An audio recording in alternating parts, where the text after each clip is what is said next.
Welcome everyone to Totally Online Gaming Group's Twitch channel. We're glad you guys could join us for another of our D&D 5th edition campaign episodes of The Blackest Heart, where we use Tailspire for maps and combat. So, we've got a couple quick announcements that we need to do. As always, we start out with our sponsor, Critical Hit Gaming Supplies. They are a wonderful, family-owned, locally owned here in Central Florida company.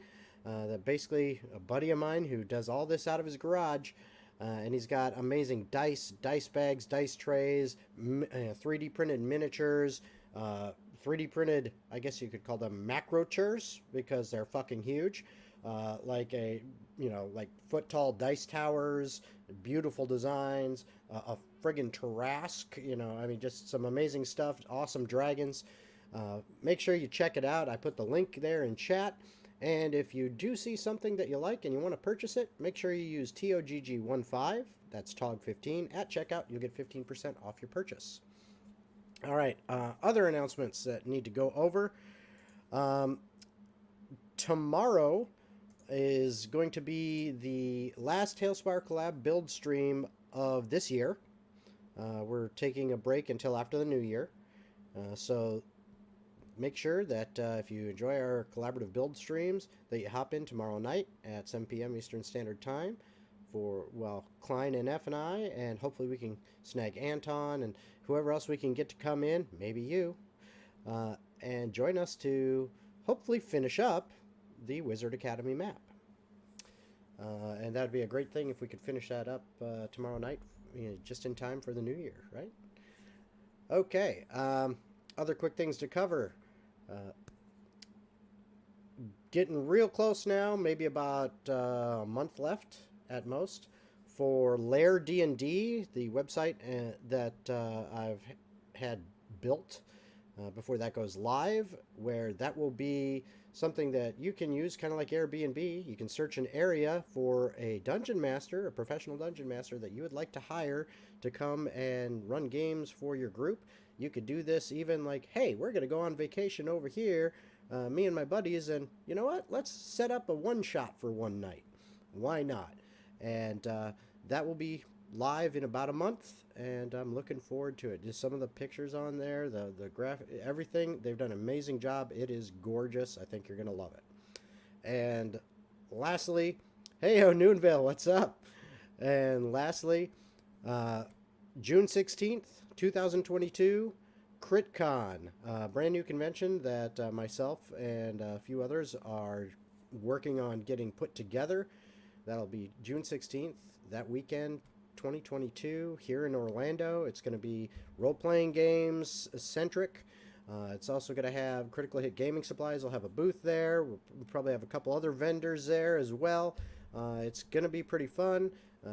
There's also going to be social games, board games, card games. So, come join the fun, and hope to see you there. All right. So before we get going, does anyone else have any announcements?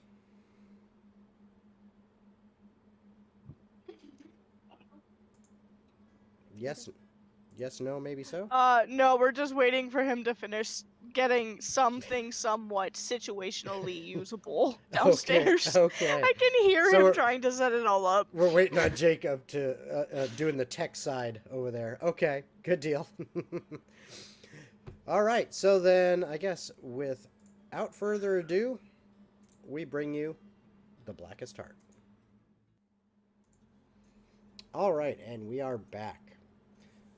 So, last episode, 2 weeks ago, I believe it was, we finished up with Eurydice's one-year downtime stuff, where she managed to recover all her lost memories, and realizing that there's a lot of bad shit there that she had forgotten, and some stuff needed to be rectified, she took charge, and literally took charge, basically getting the authorities involved and getting her mother removed from basically her position of authority within the Church of Tenebris, as well as civilian life, as she is now a convict and being locked away.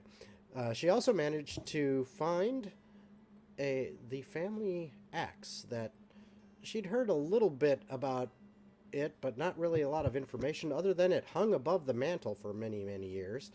And she's just now kind of attuning to it and figuring it out. So there's that. Uh, But before that, yes. Oh, well, go ahead. Let's hear. well, no, but before that even happened, Mm-hmm. there was the wild ride with Diana and Oh, yeah. Jacob. Oh, yes. Yes, that is Because where. Eurydice Yeah, didn't that was leave no, that was until... after the baby was Wild born. ride? Yeah, Yeah, what's happening I'm now? exaggerating. Oh. She's your hype I'm man. like, I'm so I'm confused. hyping you up, Yeah, man. she's your hype man. Come on.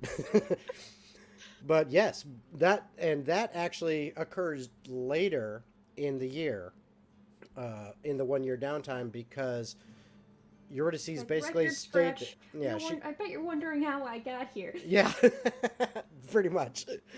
But yeah, that occurred later in the 1 year downtime because she basically, after she did everything there, she stayed there back in Bren Kulith at the Moonacre Estate and had to get a handle on running everything and getting things taken care of and set up before she would be willing to step away from it again. And she wasn't going to miss the birth of Diana's child. No way, no how. No way. Especially with the child. Yes. The baby. So, yes, the little babies. So, The baby.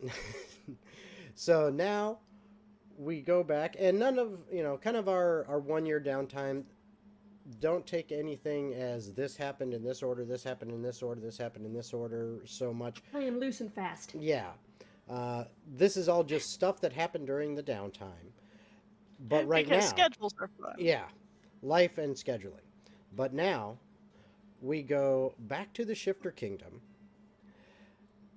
where Diana and Jacob are, getting prepared for a new arrival soon. And the rest of the party is there helping them along, helping Diana in whatever aspect she needs them and needs their expertise in, so that she can truly get a handle on what it means to run a kingdom and how to set it up so that she can recover from the damage that was done by the poor management of her mother. Unfortunately, she's had to break up several fights between Rogar and Eurydice for the right of midwife slash mid-husband. Yes. And it has been a lot of back and forth between the two of you, including Mostly instigated by Eurydice. Yes, and I would not doubt if a time or two Eurydice may have pulled a dagger and stabbed Rogar in the full plate armor. Not actually She may have tried, but she wasn't gonna kill him. No. But yeah. Okay, so Diana. It has been hard work as of late, especially as your tummy is definitely showing significantly now. And carrying around the added weight of a child and the strain that puts on a mother's body. It has made things more difficult for you to focus, to handle, little aches and pains here, but you're a strong woman and you're handling it like a champ. But that doesn't mean it's not hard. And you find yourself this morning still picking at breakfast that is sitting on your desk within yours and Jacob's chambers, going over papers that you have gone over time and time again with Lady Redstone, trying to figure out what's going to be best. And that is where you are currently.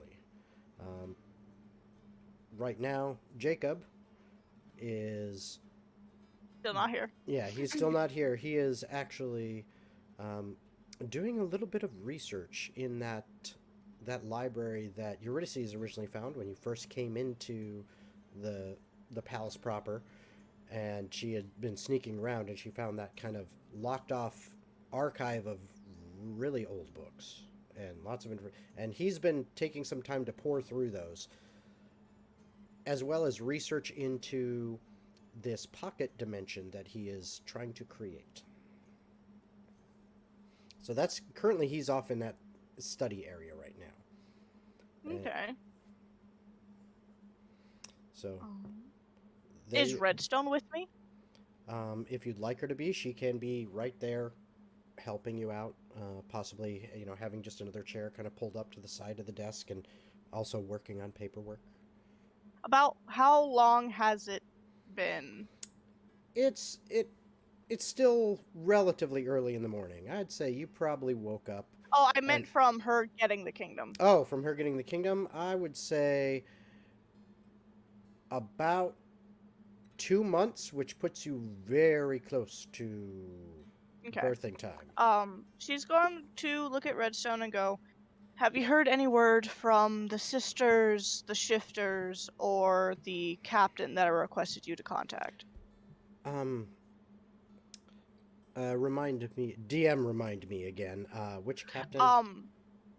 The captain of the ship that we all came to the kingdom on, because Jacob and Diana had actually bonded with him and trusted him, so they both wanted to hire him to be a private shipping or fighter ship for the kingdom if need be. Also, related question. Yes. Would Rogar have ever told them that he learned that the path was kind of being shipped on that ship?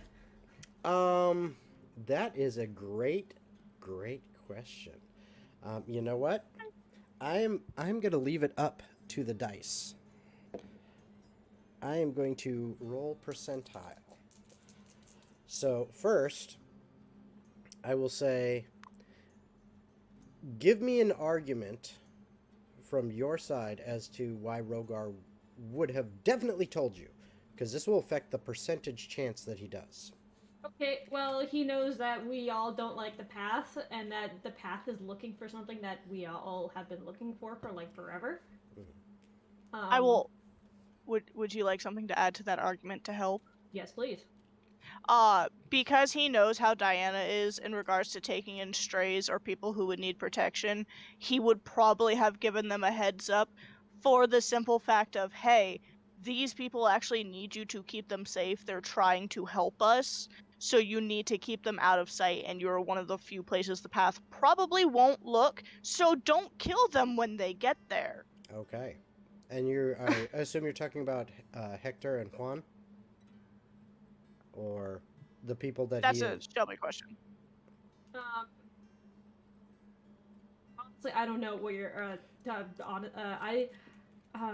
I think that's just the captain or something, because okay. And it was Captain Argo, by the way. Yes. Yeah. Though I do have an argument for why he wouldn't tell us. Okay. Let's I don't think you want to give an argument as to why he wouldn't. No, I still want to. I still want to hear. Or he just didn't he just forgot, honestly, or he didn't have time because he was off doing his stuff, and it just slipped his mind.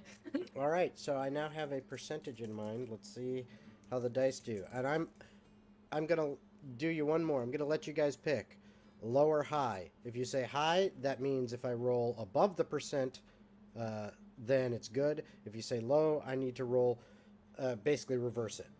So I want him to tell us, and I have good luck with things getting high. So you're gonna say high. But it's when I roll it. Yeah. So you're gonna say high? Shelby? It said low. Low? Okay. Good call. How's this gonna work with both of us?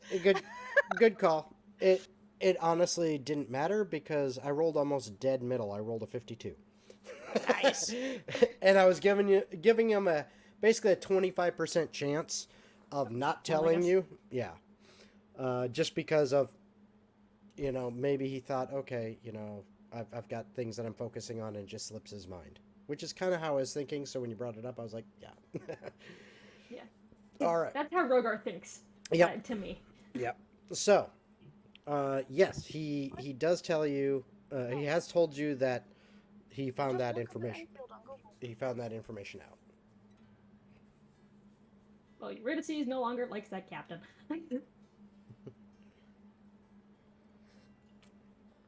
Okay. I'm confused then. What? Okay. So the information you would have gotten is that from the well specifically this is what Rogar got and what he told you is that on the ship you were on, the Coral Breaker. Because when we were on the Coral Breaker, the captain said that there was cargo he was transferring, remember? And we weren't allowed to go look at it. Mm-hmm. Yeah. The cargo he was transferring path members to the other continent. Well, to get away from or to help? Look for the stone. This is what you heard from Rogar and what he learned specifically is that the Coral Breaker was contracted to transport a few members of the path with a contingent of soldiers with them from the port city that you were in, that you left, to the unexplored continent. That's it. Okay. You don't know if the captain knows why they want to go there. You don't know if he knows. I can work with that. Yeah. You don't know any of that. I can work with that. Yeah. Eurydice is assuming that they're going to look for it's a fair assumption, but you don't know whether or not the captain knows their intent or if that really is their intent. You don't know for sure yet. But Diana knows at the very least it was Argo and it was the cargo and it was path members. Yes. Okay. Okay. Yeah, I can work with that. I can go from there. Okay. So, going back to it, to answer your question.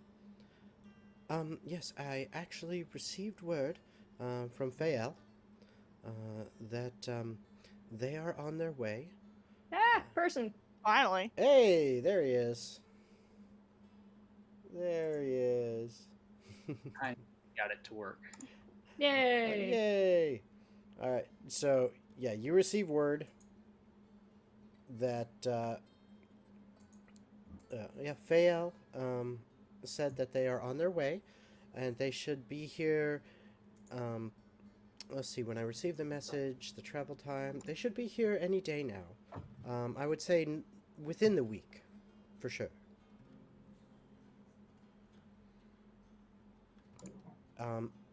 As far as the others, I did reach out to Captain Argo. However, the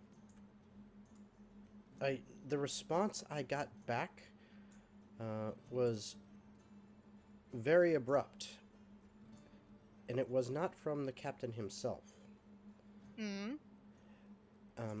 It was basically the captain is unavailable at this time. I'm in charge currently. And he gives a name, and you would recognize it as the first mate. Exactly what that means, you're not sure. You know, if something happened to the captain, or, you know what, you don't know for sure. Remind me again what Redstone's first name was. Why do you always ask that so I forget? I'm sorry. I rely on you guys to have the Essentially, memory. it's just for her. Hey, I remember a lot of shit. Okay. Yeah, I know. Hold on. I have to. But it's mainly just so I know what to address her as, because I know she requested Diana to address her as. Yeah.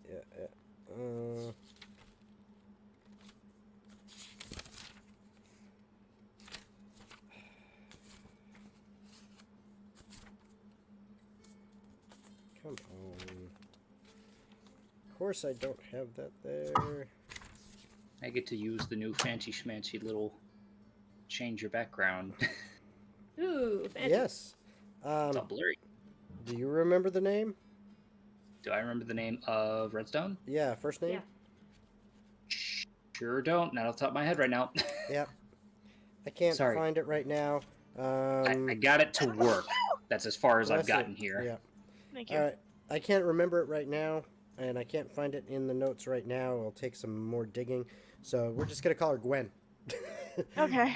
Her name is Gwen for now. Stacy. Gwen Stacy Redstone. No. No, she's gonna turn to her and go, any agents you may have, I want Captain Argo found. Don't approach him, don't grab him, I just want him located. Of course. Because he was not a man who would willingly give up his ship. Of course. Also, and you see a big grin on her face, and she just kind of sits there for a second and then looks down and says, I don't want to ruin the surprise. Is it something that I should know for the sake of not possibly hurting someone if something goes wrong? Oh, no. Then I'll trust you on that. How is the supply gathering for the port town coming? Excellently, actually. Hold on. Razmith. Yes. You get a message in your head, aka the sending spell. Okay. But it's yes, Razmith. It's Gwen. Could you come to Diana's room and report? How many words do I have to reply? Up to 25 max. I Okay. thought that was message. No, message is like a whisper that you can. It's like you can hear someone whisper from up to 120 So that's feet just away. prattling back and forth. Okay. Yeah.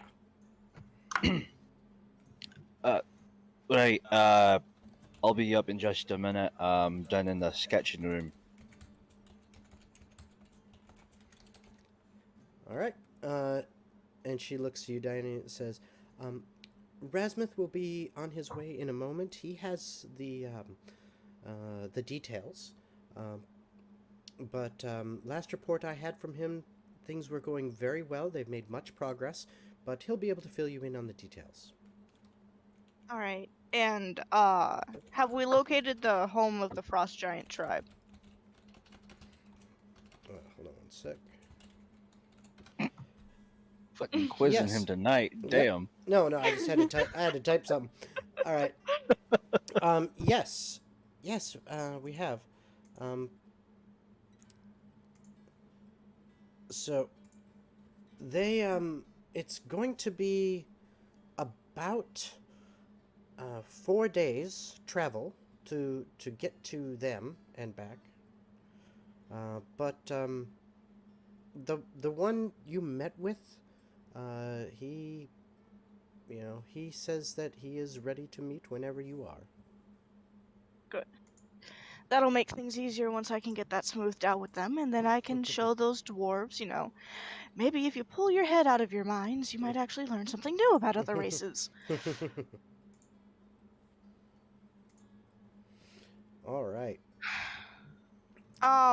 But no, once she gets, essentially it's all the questions of how are the mines coming along, how many volunteers have we had, how are the healing efforts from all the battle for the people who had the long-term injuries, et cetera, et cetera, et cetera, et So, cetera. progress report. Yes. Essentially. Yes. And actually, you realize that, Gwen is kind of taking care of things as far as,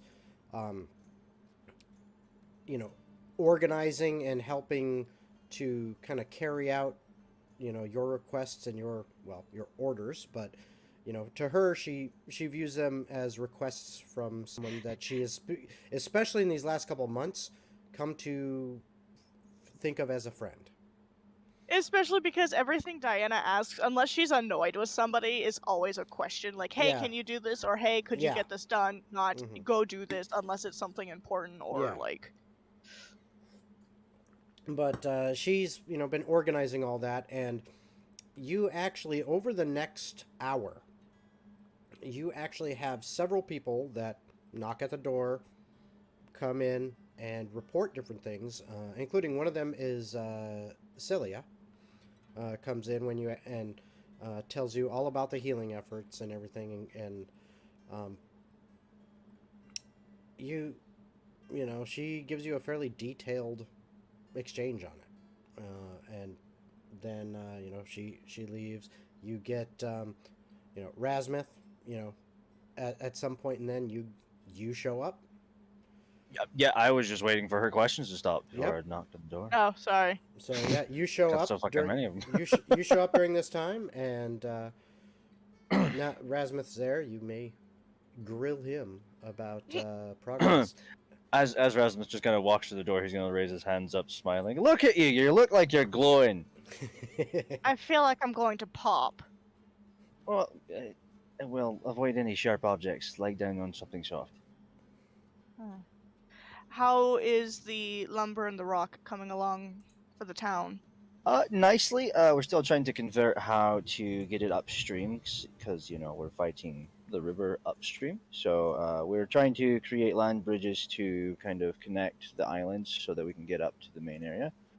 I will say, before you start, which islands? The one to the north or the one to the east? More like the northeast, kind of leaning towards you. It's not going too far off to the right. All right, because I just want to make sure we don't go into territories that's not our own. I remember you trying to carve out that line, so I've been avoiding that. As far as the mining goes, spectacularly, I've only heard of possibly 2 cave-ins, but no one was hurt too much. Too much. Oh, and it's a cave-in. Someone's gonna get hurt. I know. It's just the wording is funny to me. Okay. He was just slightly maimed. Yeah, slightly maimed. Only a little bit of maiming. That's it. I will be meeting with the Frost Giants in about 4 days to discuss the patrol efforts through the mountain passes. So make sure the dwarves understand, if they see any giants, do not attack the giants. Yeah, we've been talking about that. Just don't attack yet. We have decided that there will be a representative to help ease the tensions. And they are pro-giant, I would hope. Well, I would hope. He stands at a staggering 5'7". So he's the tallest of your dwarves that you're hoping will work out well talking to the giants. He claims his mom was a giant, so all I'm saying is he's willing to give it a shot. Eurydice pops out from a vent. She's just like, his mom was human. And then she goes back. We never met her. It's more likely than her being a giant. She's gonna slowly turn to Redstone and go, have somebody go through the lower chambers again and make sure they're all sealed off once more, because she's finding new ones. Yes. Yes, she is. I'm just waiting for her to get stuck one of these days. I will never be stuck. Yeah, I don't think I'm that... too slippery. I don't think that's the problem. Her getting stuck is definitely not going to be the issue. No, the issue is I'm going to keep finding vents. I want to know how a castle in the medieval times has vents. It's basically stonework channels. Don't be sus. Eurydice is the imposter, and we all know it. She would be. Well, oh, we need to play that together again. Oh yeah. So. I'm too trusting. All right. Since that's going along well, unless something immediately dire or something changes, go about how actually, you have. I actually did have a question for you. As far as the design, the town square is a bit of a dilemma with your design. We may have to go for more Wait, of you're a... trying to make the town square the entire emblem? Yes. Okay, to make it easier for you, the stone that the Enfield is holding in its claws, make that the center of the town. Put a fountain or something in the center of it, or whatever you want to do, and expand out from there. Can you show me the image of the stone then? Because I don't really have a good image of the She's stone. literally just gonna point at her necklace. Look here, you. I don't look at that all the time. All right, I thought it was some special little stone. Not that. All right, fine. Well, seeing as it's the family heirloom that represents the entire kingdom. I need to get sketches of it then, and then I can. Oh, that'll make it so much easier. We could put a little statue of that thing in the center then. You could either do a statue of the stone, a statue of Aruna herself, a statue of a god knows what. What would you prefer? I'm still wrapping my head around the fact that I have a city of dwarves and a city of shifters, and everyone is getting along swimmingly while also trying to talk to giants. So what a statue in the center of the port city is not my highest concern at the moment. So, creative liberty is what you're getting. Your Majesty, I don't know if you heard yourself there. You just said all the reasons why you shouldn't be concerned, so why are you concerned?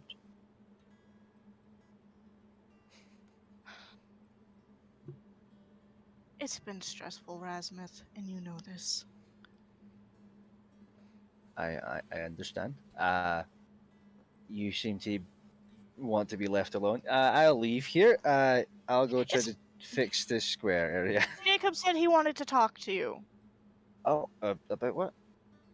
Something about future keys and a lot of complications that he doesn't know how to do. For once, something he doesn't know how to do. You just see Rasmus slowly start to smile. Okay. Where is he? Somewhere in that library downstairs. You've got about 4 different shelf row stairwells of books to go find him. Good luck. As that moment happens, you just suddenly see a flash before the standard kind of bluish robes of Jacob covered in frost. I'm pretty sure there's not snow in the library. I'm aware. Why are you covered in snow? Just looking at places. Things got scary. Real scary. And what if I told you about wandering the wilds alone? I mean, you haven't really said anything towards me. You told that to your men. I said to anyone. You included. Rasmus just gonna kind of side-handedly whisper, "You're technically one of her men." I mean, true, but it comes down to just... I'm also not... I'm able to get away from practically everything because I can just... out like that.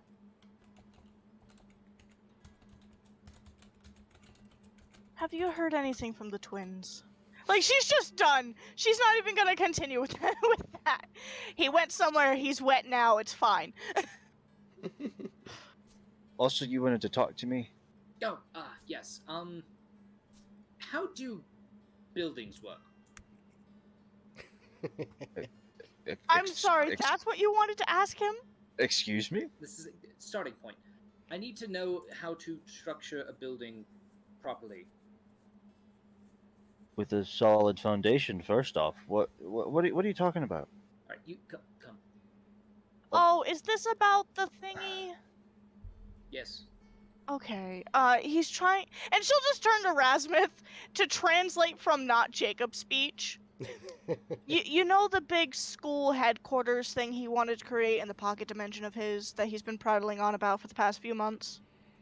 Right, that's I actually think he's trying to come up with a mental schematic on how to create the building with his magic, so he needs someone who can actually go over schematics with him for something that large. Well, that's fine. How many floors, how many rooms, how many corridors?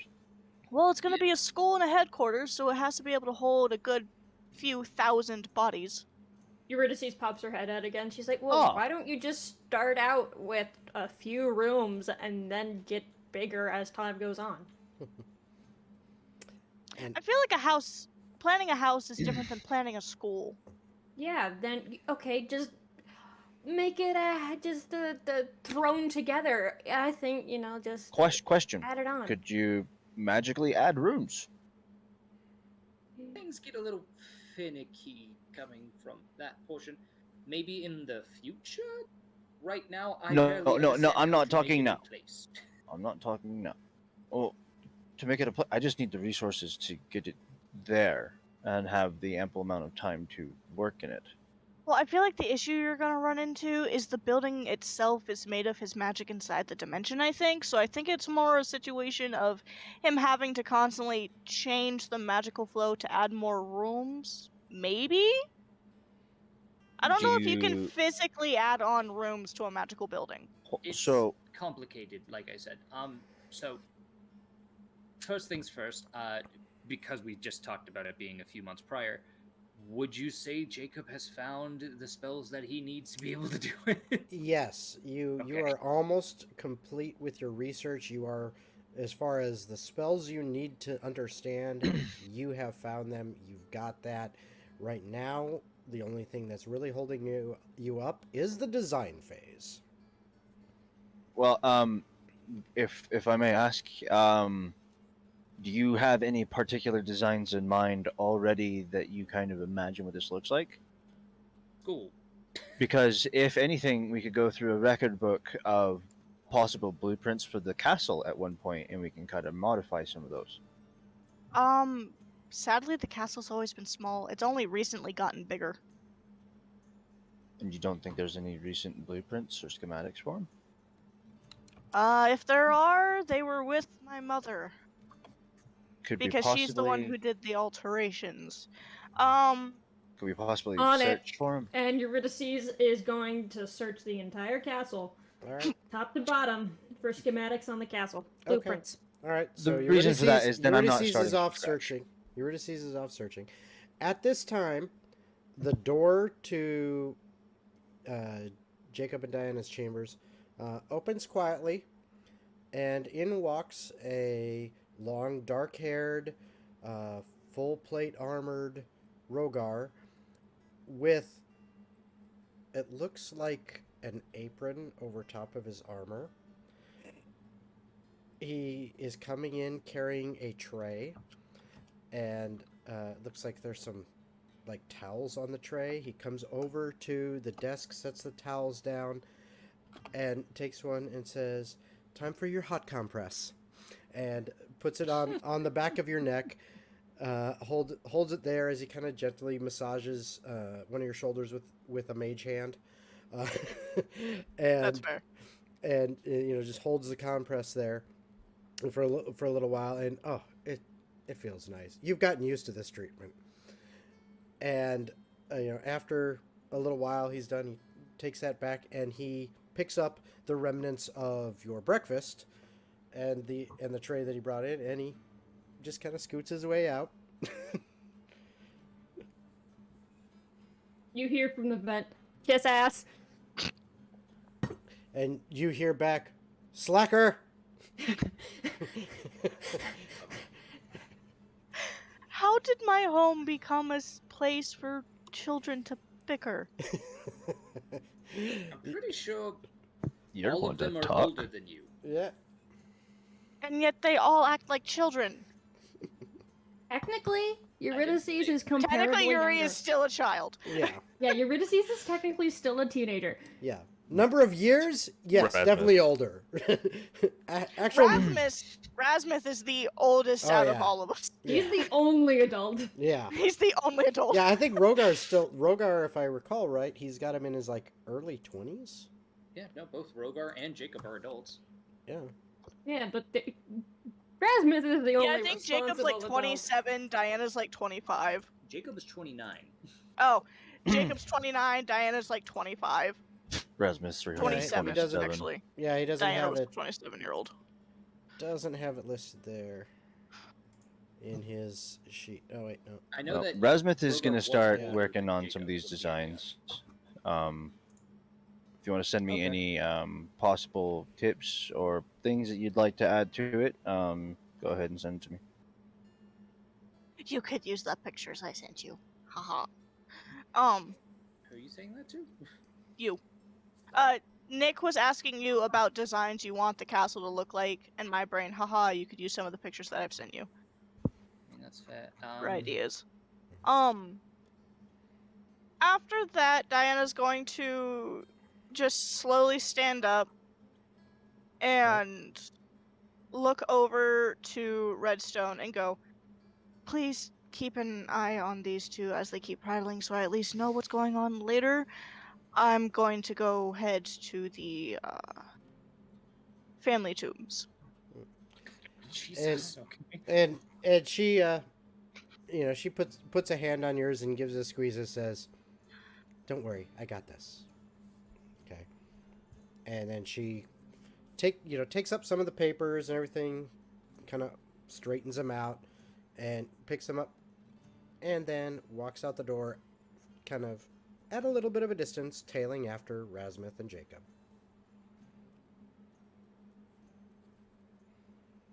Say that again. I'm sorry. Oh no, it's Redstone's just kind of, following you guys out basically. Okay, sorry. And you are now once again left alone in the chambers. And I need you to roll a Constitution saving throw. You, Diana. Oh, okay. While she's in the tombs? God. No. Before you head to the tombs, you're alone in your chambers after everyone has walked out before you've started heading to the tombs.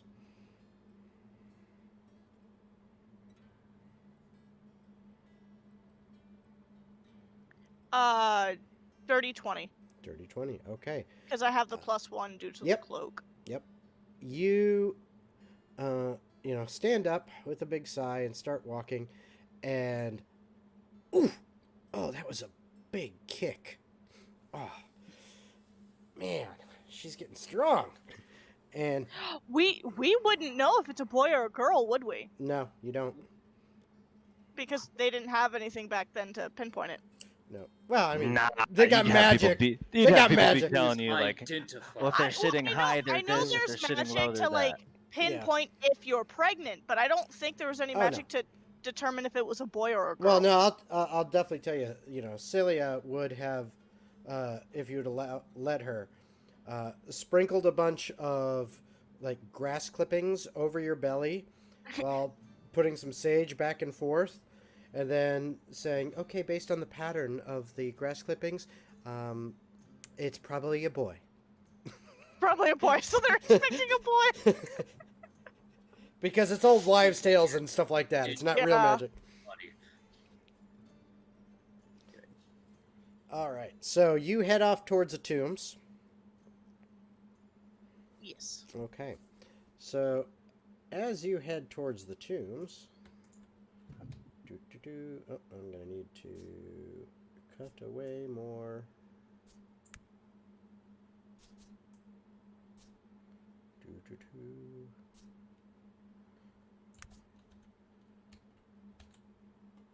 Alright, as you head off down kind of towards the tombs, the actual tombs, I don't really have like a full thing of them built in Tailspire, just kind of like the two possible entry paths, which are right here. Shrink. So as you head into the tombs, you come across first the first entry chamber. It looks like the sarcophaguses lining each wall, stacked a couple high, some of them lengthwise, some of them the other there would 90. Be so many in there. Yeah, 90 degrees the other direction, and they're all labeled. And some of these labels, they're all like engravings in metal that has been like stamped and put into the stone itself next to each of these sarcophagi. And some of it is very old, but it seems it actually gets newer the further you get back in there, to a point, because it's like they cleared out space, and then to make room for stuff, but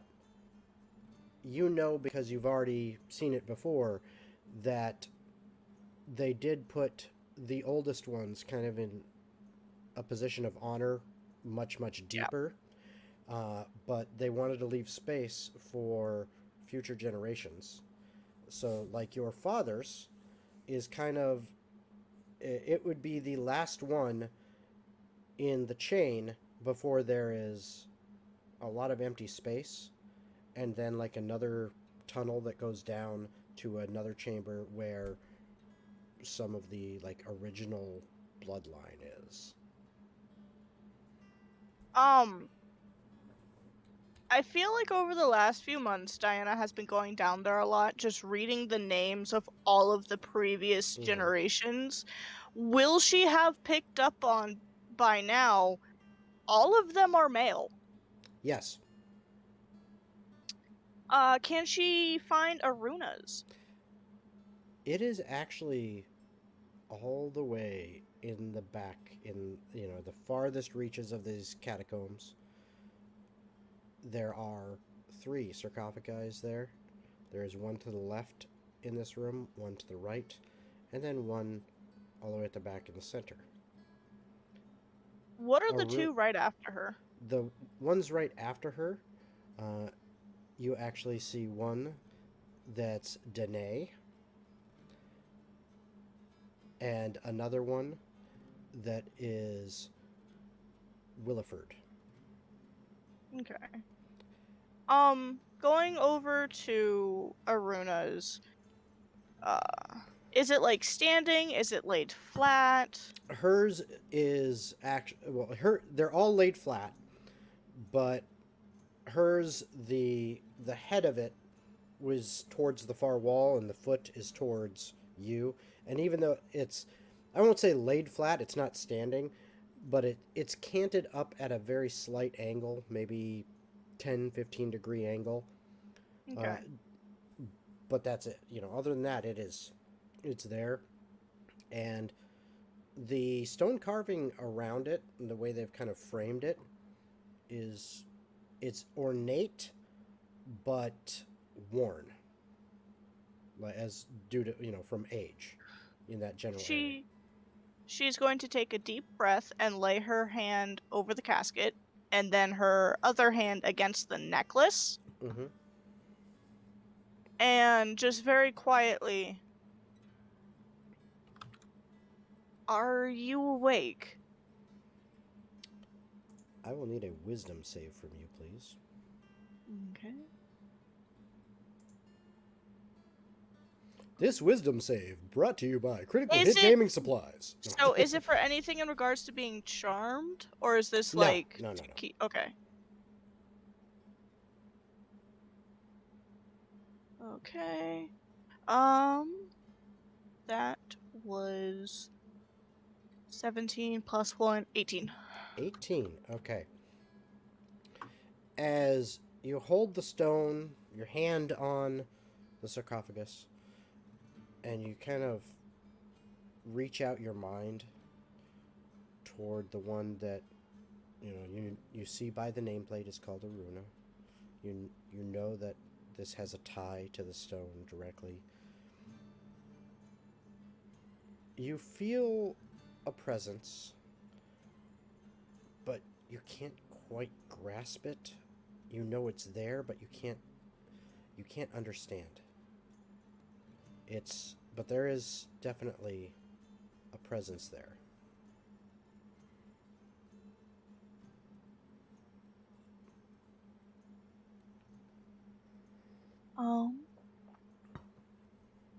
She is going to then kind of like not lean against it, but lean against it.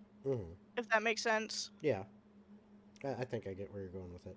Like she's just kind of like she's slightly leaning against it, but she's not putting all of her weight or anything, so there's no risk of like knocking it over. Oh yeah, no, yeah, you'd know it's set up very sturdy the way the platform and everything.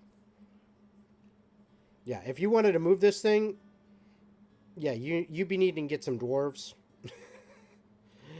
yeah, in there, yeah, just for their sheer strength on average. Heave ho.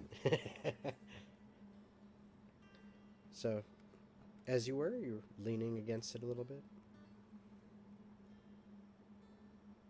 Did we lose her? No, I'm thinking. This is what sucks about no cameras. Cannot see Yeah. facial expression. Yeah, I know. She's just gonna kind of talk out loud to herself for a bit, kind of like just venting. Okay. About the stresses and the concern about the pregnancy if anything were to go wrong, possibly.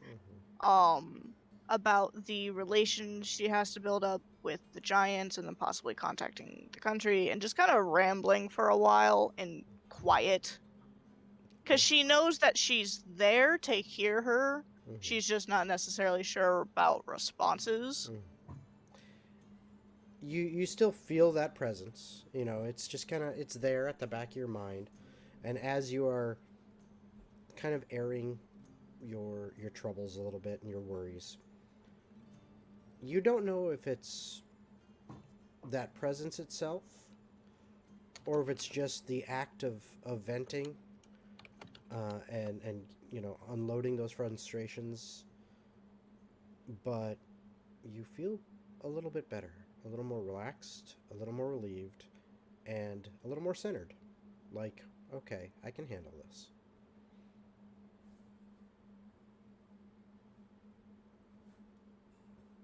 Well, oh shoot, Redstone said something about a surprise, didn't she? Shit. Great, now I have to go find her. Because now that she's remembering that that was a thing, she has to go find Redstone to figure out what the surprise was, to figure out where said surprise is. And to see if Jacob and Rasmuth have concluded their building plannings thingies. So as you, between, you know, the activity of this morning in the chamber with the reports coming in and the discussions, and then taking she does have one question. Yes. She does have one actual like question for Aruna before she decides to do that. I just remembered it. Okay. It's a fairly simple question, but it's you or your mother wouldn't happen to know if all the parties I've been trying to contact are safe, would you? Again, that presence is there. You're not sure if it's answering. But you still do feel like, okay, this is going to be okay. Everything's going to be fine. Says it's not really a yes or no, but just the overall kind of comfort and calmness that you got from, you know, kind of just talking to Aruna. It does make you feel like, okay, maybe I'm stressing over nothing. Okay. Yeah, then she'll go find Redstone to see what she was talking about. Okay, so as I was saying, you know, with all the discussion and stuff that happened in the chambers, and the reports that you were getting, and all the time that took, and taking your time to come down through the catacombs and take some time down here, and then all the way back up, looking around and hunting for Redstone and Rasmuth and Jacob, because they're all pretty much kind of in the same area. By the time you catch up to where they are, it's about noonish or so, and you find Gwen, you know, up actually in the main chamber, the main hall of the castle.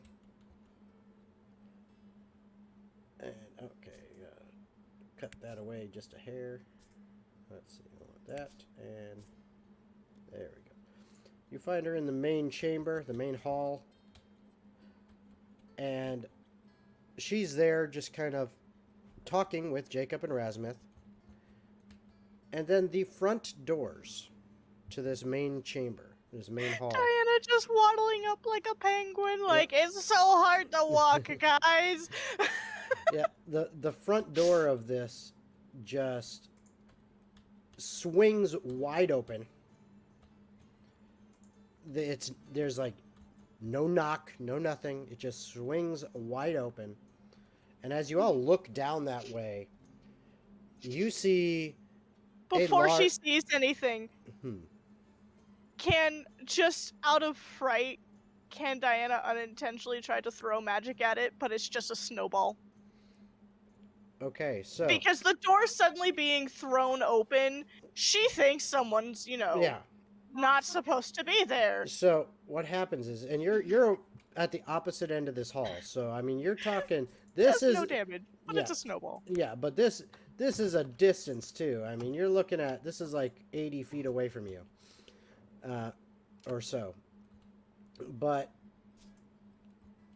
you go ahead, and as a door just like swings wide open, you whip around and go, ah! And just kind of throw your hand out, and your magic coalesces into a snowball that flies across, and with horror on your face as you realize that the fairly hairy, large, well-built form of Oak now has a snowball about to slam into his face.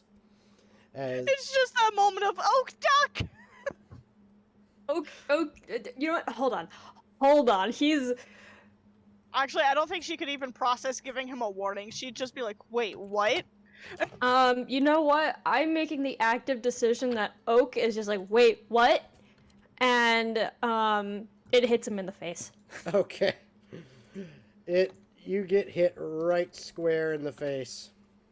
There's just a long pause before it's a very quiet... Oak? Yeah, he spits out some snowball, just like, pleh, pleh. Yep. And Jacob, you as well see your friend, Oak, standing there. Oak, I need a moment, because Oak has actually changed a lot in these past months. Mm-hmm. So much he is not 6'4" anymore. He is 7'2". Yeah. He is gigantic Dear now. God! Yeah, he grew. Mm-hmm. He is a beefy mountain. He's like... He's very a big, muscular. Yeah, it would take her a moment to realize who the fuck that is then. Yeah, no, the face is recognizable, but definitely there are differences. It's like, what? And his hair is longer again. He's still got two braids. He's got his two braids in there. He's actually got a few new scars across his face that look like claw marks. Thankfully, they seem to have missed his eyes. They're on the right side of his face. And he has this new mantle. It's a wolf pelt mantle, and he's not wearing that raggedy old shirt anymore. He's got a nice one on. Mm-hmm. And that's because he learned how to sew it better, and he made a new one, right? No, because he was kind of... Great Bear made him change his shirt. And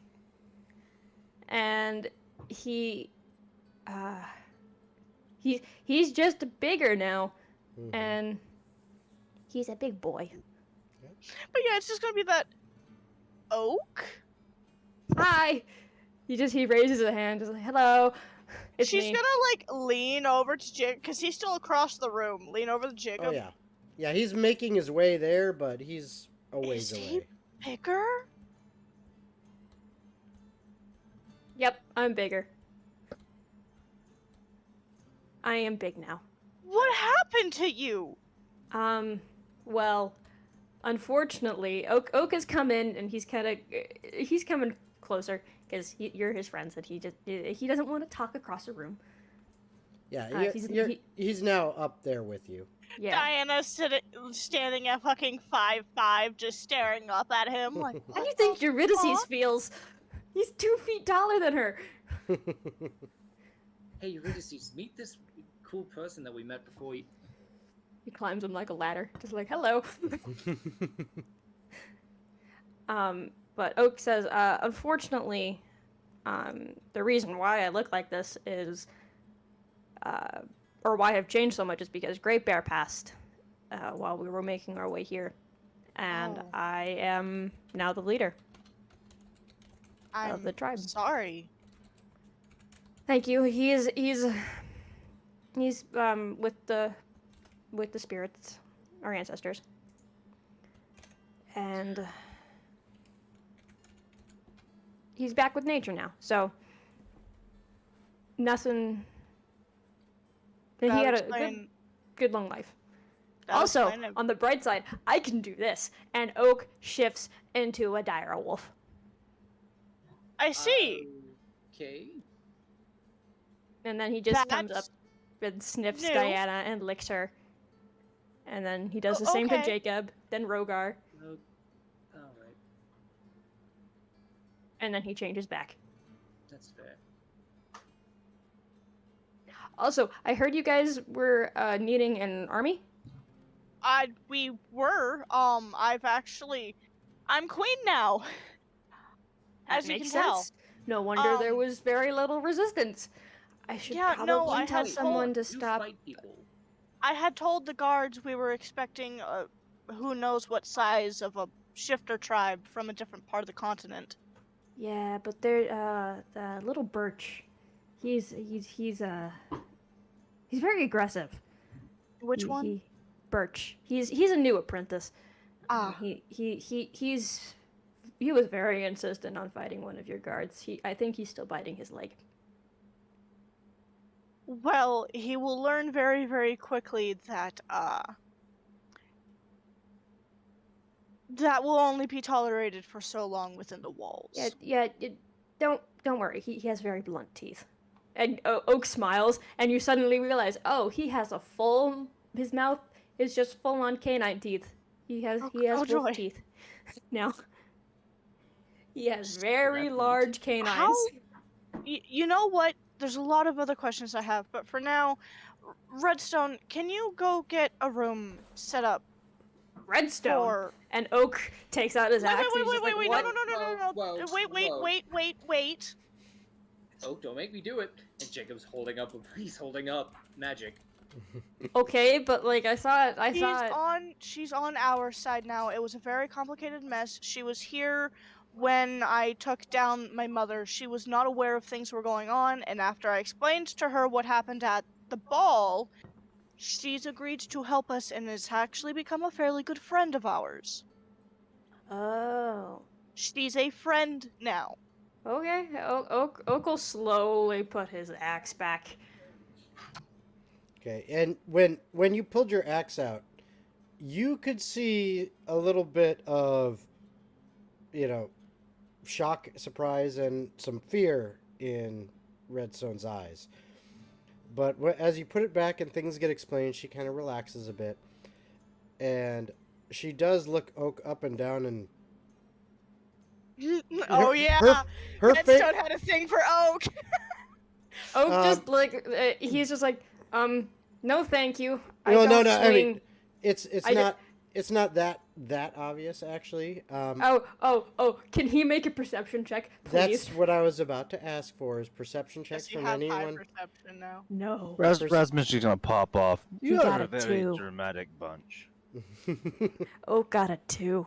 Yeah, he doesn't notice. Diana, your passive perception is more than high enough.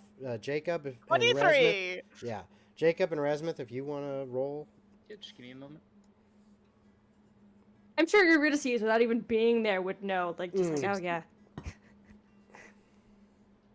And I know we're a bit of a dramatic bunch, but we've been through a lot as a bunch. So 16. I got a 13. Okay, so Jacob and Diana, you notice her face flushes a little bit. I mean, she gets a little bit red. Diana's going to lean over to Redstone, and in a, like, mocking tone, but in a, clearly I'm not actually being serious, though, Mm-hmm. you know, I'm sure your husband would love to hear the type of man you seem to prefer. Like, subtly reminding Yeah. her, you're married. Mm-hmm.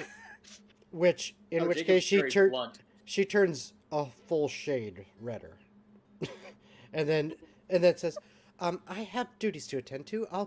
Uh, I'll be back." And she turns and walks. Nope.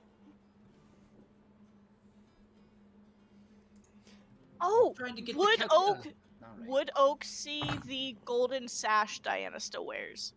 Yes. Yeah. And does Oak still have his? Oak does. Connecting his mantle together to keep it together is actually the golden sash. It is sewn into the mantle, so he's always wearing it. Aw. She always has hers incorporated on her somewhere, somehow throughout the day. Aww. And Oak actually just like looks at Diana. He's like, "Have you changed your hair?" Because he's not perceptive. Actually, yes, her hair has changed. Her hair is extremely long now and frosted at the ends. Ooh, pretty. He's like, well, yes, but I am also pregnant, Oh, that's what it is. Okay. hence the giant stomach, You know what? That makes sense too. which I swear your child is trying to destroy my insides. So we're just looking at Jacob. Look, I didn't.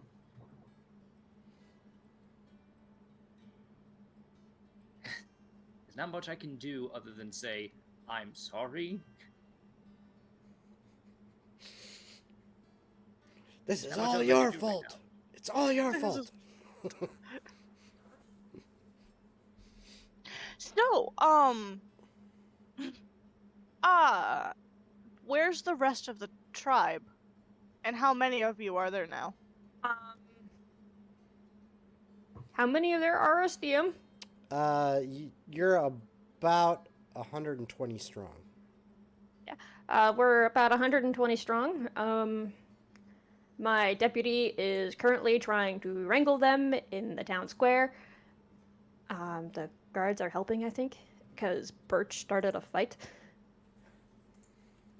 Of course he did. Well, once we get them all corralled, you are welcome to either rent out a tavern in the city for a few nights, They'll because you'll have to probably rent hang out out on the the mountain. entire tavern, They'll- or we they'll- have... They don't necessarily like. Most of them don't really like civilization. Then you know where they would be perfect right now? The mountain. I have a little port city that's currently being put together, but they don't actually have any buildings set up yet. But it would not help to have a few extra eyes on things just in case while construction's being done. Okay. That makes sense. Also, there's a tribe of frost giants that wander throughout the mountains. If you run into any of them, don't instigate fights. They're on our side. Didn't plan on it. Wait, you don't want to fight things. What? Dude, I'm a pacifist. And she's just gonna lean over to So Jacob. nice to Rhea see was that. the one who always wanted to destroy stuff. No, I Yep. get that. I'm just. Oh my goodness. We've traveled too much with too many people that just want to murder. Right? Yeah. I'm not excluding myself from this list, but still. That's okay. I've been kidnapped. I've killed my own mother. We've gone farther in discovering what is going on with all these stones. I have a person that talks in my head. That's Oh, cool. and apparently I am the reincarnation of a demigod. I just build things. Oh, yeah, Rasmith. Right. Oak, this is Rasmith. He's a new friend of ours. He's been helping us for a while now. Rasmith, this is an old companion of ours, Oak. Hello. How Oak tall sticks are out you, his Oak? hand. 7 foot something. He's 7 All foot right. 2. I Oak have just to looks reach down high. and he stretches out a hand to shake because he I- knows that's a polite thing to do. Hey, pleasure to meet you. Yeah, pleasure to meet you too. You're small. He's a dwarf. Yes, I am. And you didn't used to be 7 feet tall. You know what? No, I didn't. I'm not used to this yet. So how often do you hit your head on things? A lot. I believe it. Did you hit a growth spurt? Yes, I used to be smaller. And before that, I So- used to be even smaller. With the nomadic shifter tribes, after one takes over being the leader of the tribe because the previous one has passed, they get somewhat of a quote-unquote power boost. Yes. Ah, They get very when- big. It's weird.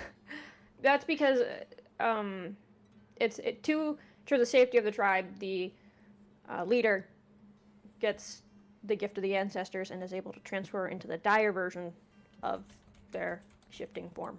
And I'm a wolf, so dire wolf. Sense. I thought I smelled Fancy, dog. but makes sense. Yeah. I can finally scare you. What? I can. That's Well, the first. So here's the thing. talking about that, I'm gonna leave. Because Diana remembers, she used to never be able to spook Oak. Oh, yeah. Remember? She could get him to get sidetracked whenever she would throw a stick, but she could never scare him because Ooh, he never sticks. saw her as threatening. Mm-hmm. Okay. She can scare him now. Well, if you wish to demonstrate, hey, Razmith, you want to continue talking about the specific schematics of this thing in another room? Please. All right, cool. We're not even going to walk. He's just going to use his cape and just.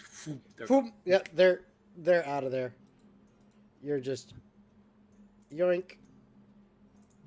Oh, you should meet my Like- half-brother. Ooh, You're not even brother. gonna demonstrate it? Wow. Yeah, apparently I had a half-brother. Cool.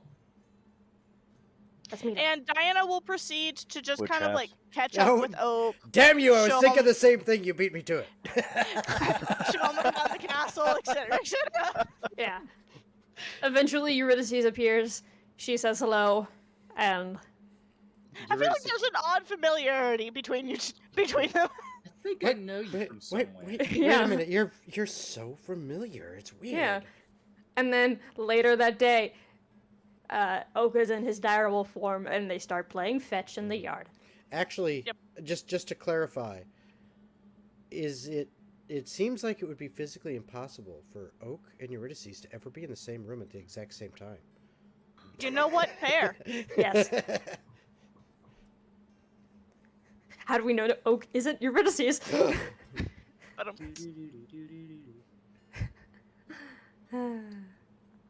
All right. So, a little bit later on, after Oak, kind of, spend some time catching up with you, and enjoying, the company. Eventually, Oak goes and gathers up his tribe, and heads out towards the newly being built port city on the coast, which is about a week's travel.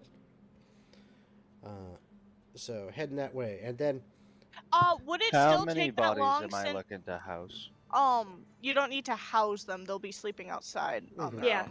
own. Okay. Until the city's mostly constructed, they're playing. They're playing defense. Jesus to- Christ. yeah, Also, Dang. because the dwarves have more securely paved out the path through the mountains leading to the kingdom, would it still take a week? close to it, because it's still the terrain. You're still going up and down. And even know, then, it's and a it's still really snowy. large group Yeah. of people. Yeah. So it takes longer when you have a larger group, just because you're limited by the slowest. You number move and- at the slowest pace. Yeah. And just keeping everyone together slows everyone down. I mean, it takes time. So it'll take But them. it's not a a week. dangerous trip Oh anymore, right? no. It's. I mean, it still can be, just because there are some things in the wild that can be dangerous, but it's not as bad as it was. And especially with a tribe of 120 shifters, there's really not much that's going to be a danger to them. Right? you know, so they'll pretty much anything that sees an entire tribe that big moving as one is going to avoid it. Unless it's Fuck this shit, I'm Yeah. out. No, thank exactly. you. So You would have met his deputy. Her name is Horizon. She's How's she feel about the new Dawn? shut up. How does Is she she feel going in- about the current death of their sheriff? How does she feel about going into the Forbidden West?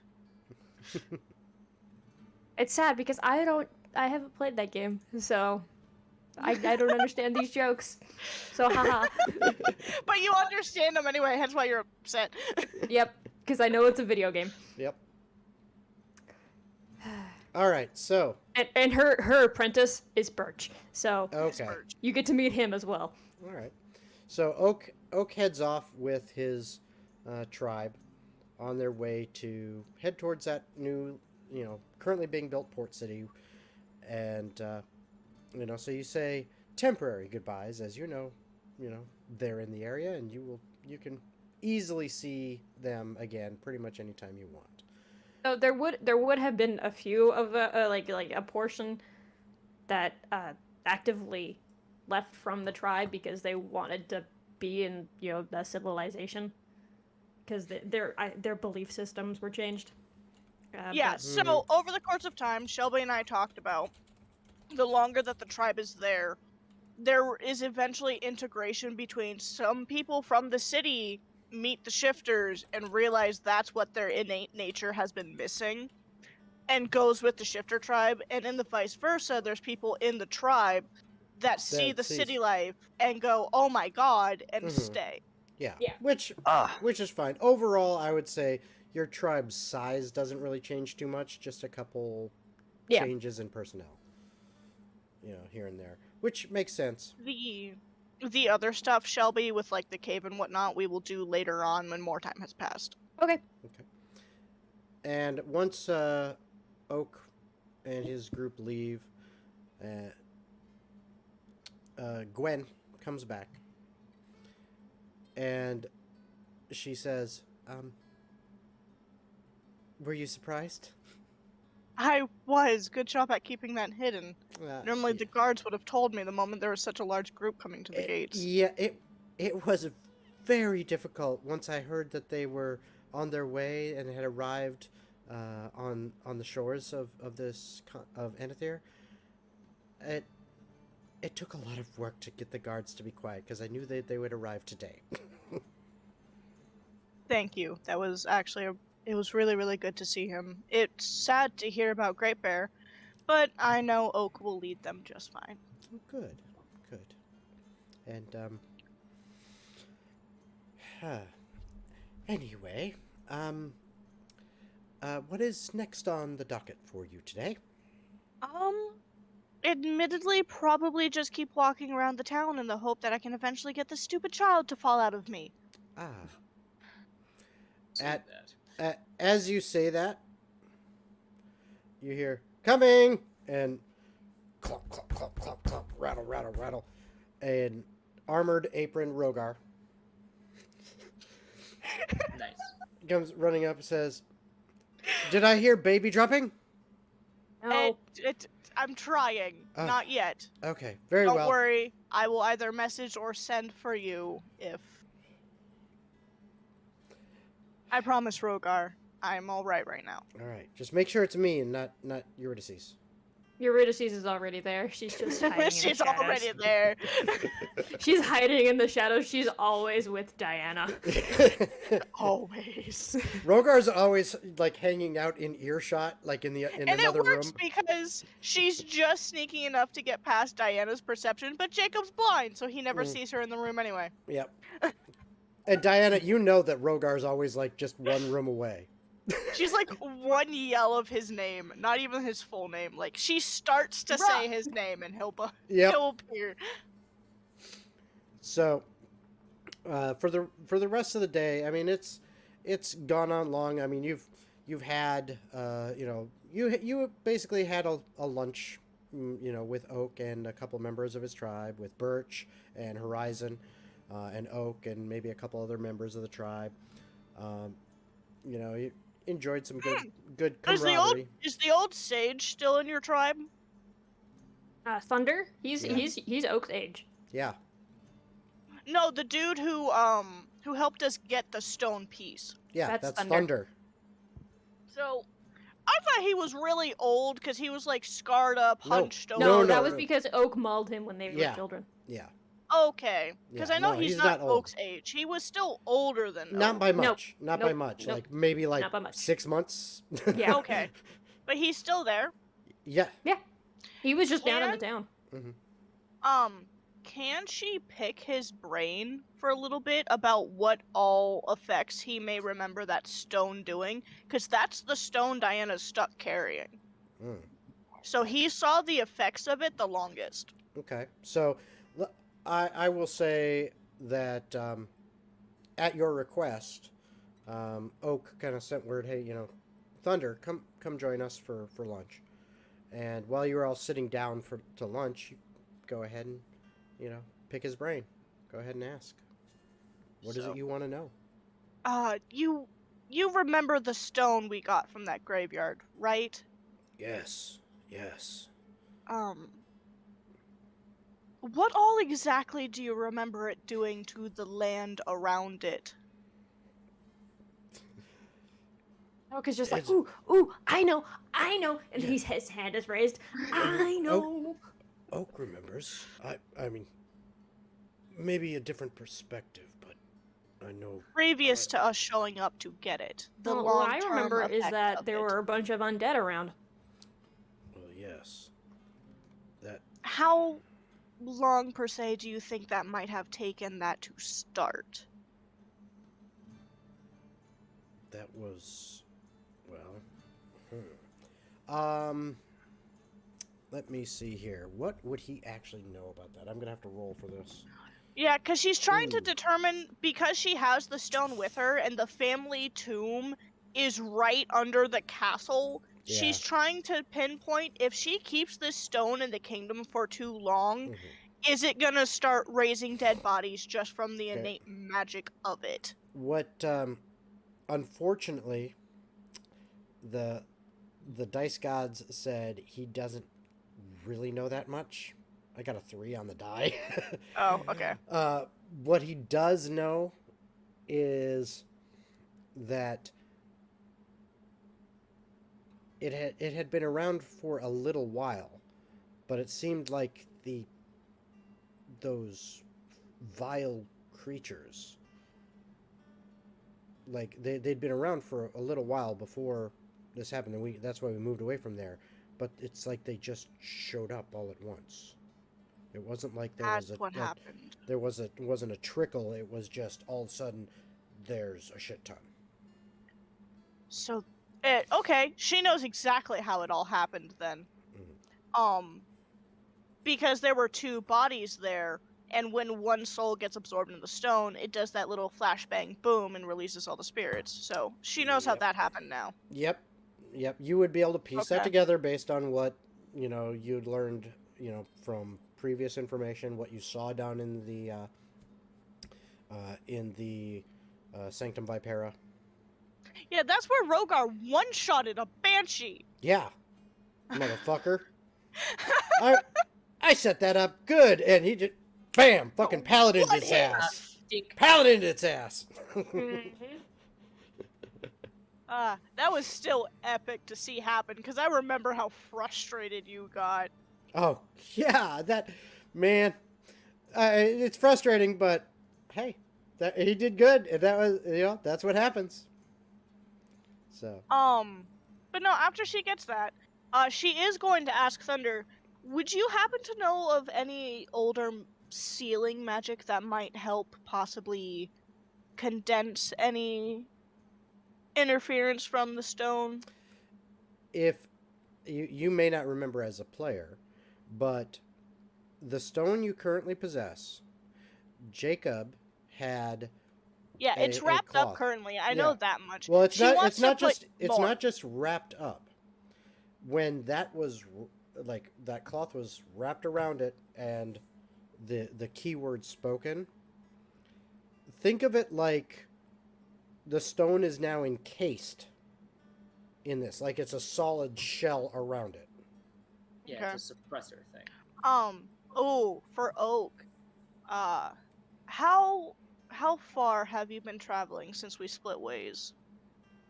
Um, I would say you've gone through your traditional tribal lands back and forth, which is hundreds of miles back and forth. Essentially, how many people or towns or whatnot have you run into? we don't usually run into people or towns. We tend to stay away from those. Do you have anyone in your tribe that came from? We have several humans. If a shifter meets a human, they're allowed to join the tribe, so long as, they're allowed to join the tribe. Could you talk to your tribe's members and see if any of them know anything or were possibly associated with anyone who knew about a group called the Path? Sure. Because Oh, the remember, path. yeah, lot more complicated than we realized. Oh no. And the church that you originally told us about is not a safe spot. We have high probability to think that they are working hand in hand. Damn. Which means the stone you gave them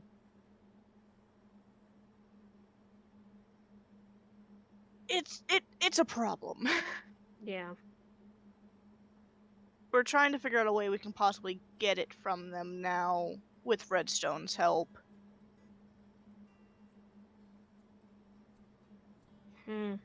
Because apparently, there was no reason to hire people to steal the knuckle bones. Apparently, had the church just contacted Redstone herself, I thought we she all would agreed have to worked steal the with bones. them. I thought we all. I remember there being a conversation, and then Rhea and I screaming heist, heist, Yes, heist, Mhm. what I'm getting at is Redstone was never told nor contacted about anything, period. Oh. She was not aware that the church was looking for them. Ooh. Had she known, she would have just worked with the church. Which Ooh. means whatever the church is doing clearly doesn't follow up to par. Yeah. Mwahaha. The conspiracy theories abound. Shut up. Damn. Okay. You're not here. You're not here. Oh, I'm everywhere. That's not creepy. I do have one request as well. Okay. Once Saloon is born, we don't know that we're naming her that yet. Blah blah blah blah blah. Once the child is born. Yeah, once the child is born,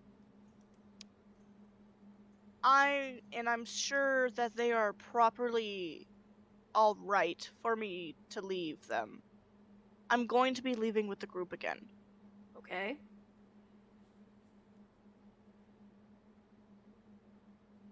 It's a tall request, but while I'm gone, I'm leaving Redstone in my stead. Okay. Because I've come to trust her enough to be able to run the kingdom, and she understands the values that we all hold. If something happens where she has to ask you guys to fight or attack, I need you to trust her judgment. Okay. Because I won't be here to protect the kingdom until I get word. Understood. So then, I'll have. And Some of it'll the give you hunters- an excuse to constantly be playing Uncle Oak all the time. Then I'll have some of the hunter, the half the tribe at least, with the port town, and then the other half here when you guys are gone. I would appreciate it. You're still more than welcome to wander and whatnot. Just Yeah, be careful we'll of the stay territories least and close. areas. And we may chart the mountains around here for you. I will actually have some of the dwarves coordinate with you to show you where we've kind of figured out where our boundaries and borders are, Okay. as well as where we've figured out certain different creatures and their habitats are. Okay. So you know where to stay away from or how far you can go. I will say we have there are a few wanderers. We've got we could have those guys and the wanderers and you know the tribe. And We can have those start mapping out places if you need to. and I assume this is all during the lunch meeting. Yes. And Redstone, who's also there, she pipes up, yes, make sure to beware this. She actually pulls out some paperwork, and there's a couple simple maps of the territory that are nowhere near complete, but kind of give a general outline. And she's like, yes, here, this is us, and over here, to the northeast, beware this area here. That seems to be a nesting ground for purple worms. So. Okay. We have a fairly easy coexistence with everything here, so long as the boundaries that are established are respected. Does okay? Weird out of are purple worms like not good? Purple worms are frickin' badass beasts that are huge and like to eat anything. Yeah. And don't the frost giants use them as mounts? Sometimes. No. Well, Or like weren't I they mean- using it to pull the sled? no, that was a frost salamander. Yeah. Oh, frost Yeah, salamanders, that's okay. different. But I mean, it could try. Twas another wiggly boy. Yeah, it could But always yeah, no, try. it's essentially Is if they won't bother us if we don't bother them. Yep. Oak will offer to go over there and scout it and see if it's possible to like, you know, perform an extermination. We don't need to wipe out things. It's very much we've all agreed we don't bother them, they don't bother us. Okay, then let's at least let if us. they wander into our territory, we will take care of it if they are deemed violent. But Okay. past that, we don't want to poke any nests that we don't have to. Okie. It's a much easier way to coexist than just taking over territory that we may not necessarily even need. Okay. I feel like this is a very different Diana than Oak is used to. Yep. Oh yeah, Because you- he she is remembers when she was definitely she has very- definitely grown and changed. Because she used to be the one who's always like, let's go drink, let's go do this, Yeah. let's run in this direction, let's go this way.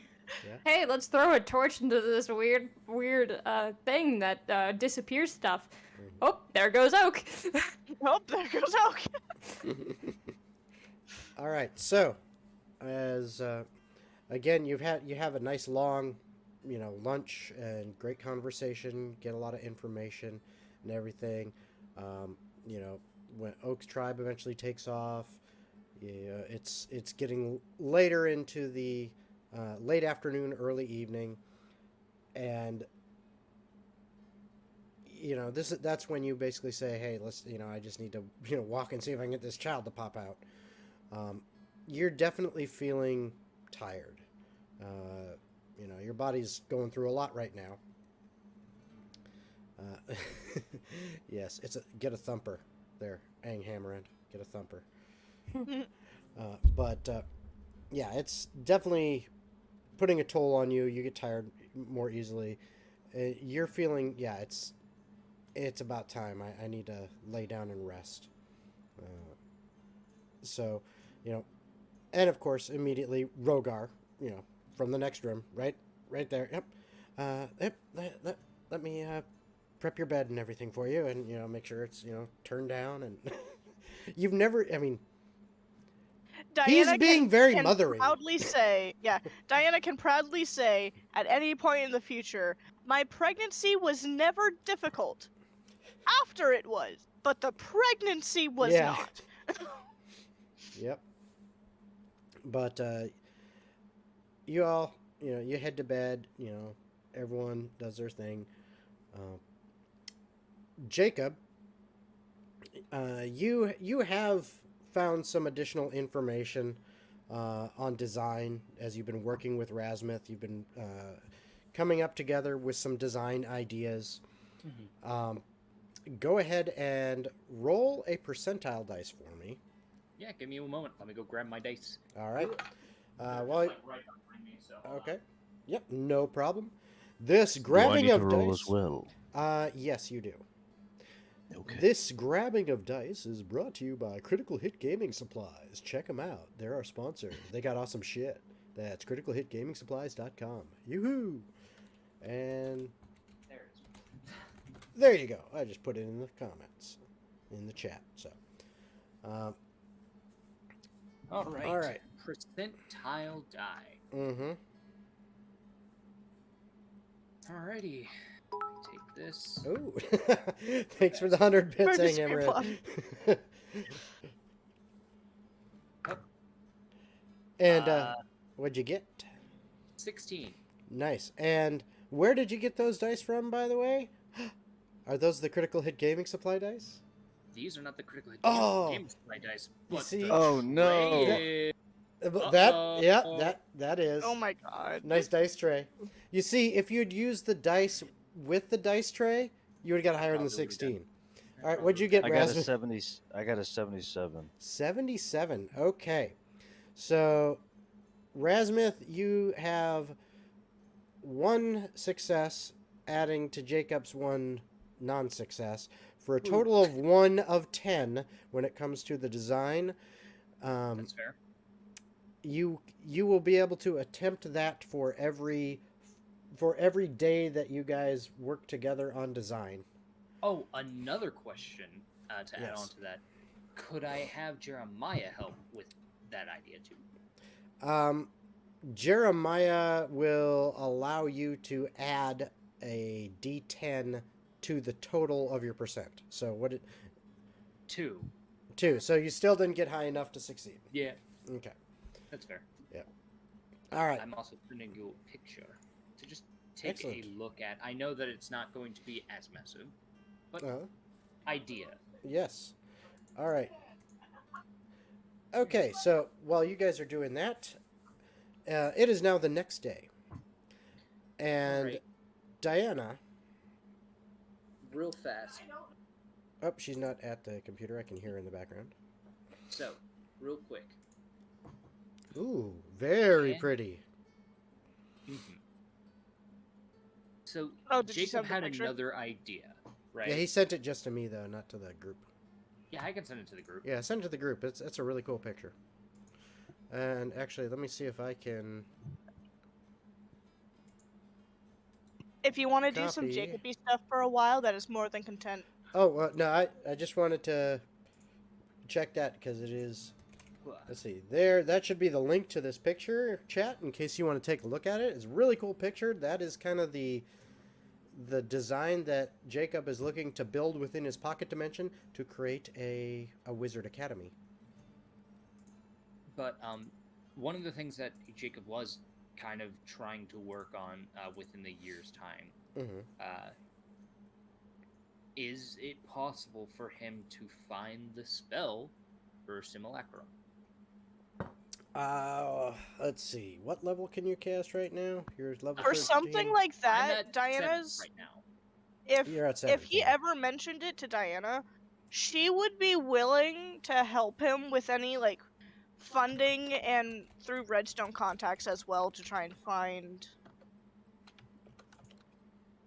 'Cause- 7th level. Yeah, I would say that with the resources at your disposal, what I am going to allow you to do is, let's see here, since it's 1 year,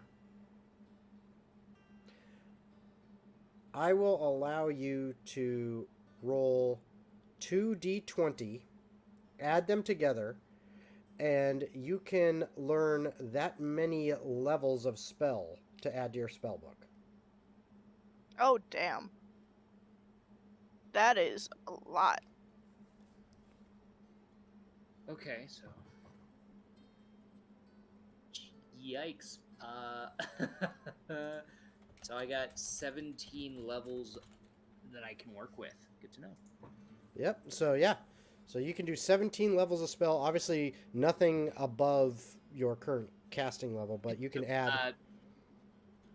Did you just give him permission to add 17 spells? 17 levels worth of spells. Of spells. So, like, So, for Simulacrum instance, is 7th level, so that's... now So he would have 10 levels. Okay, Yeah. I see what you're doing now.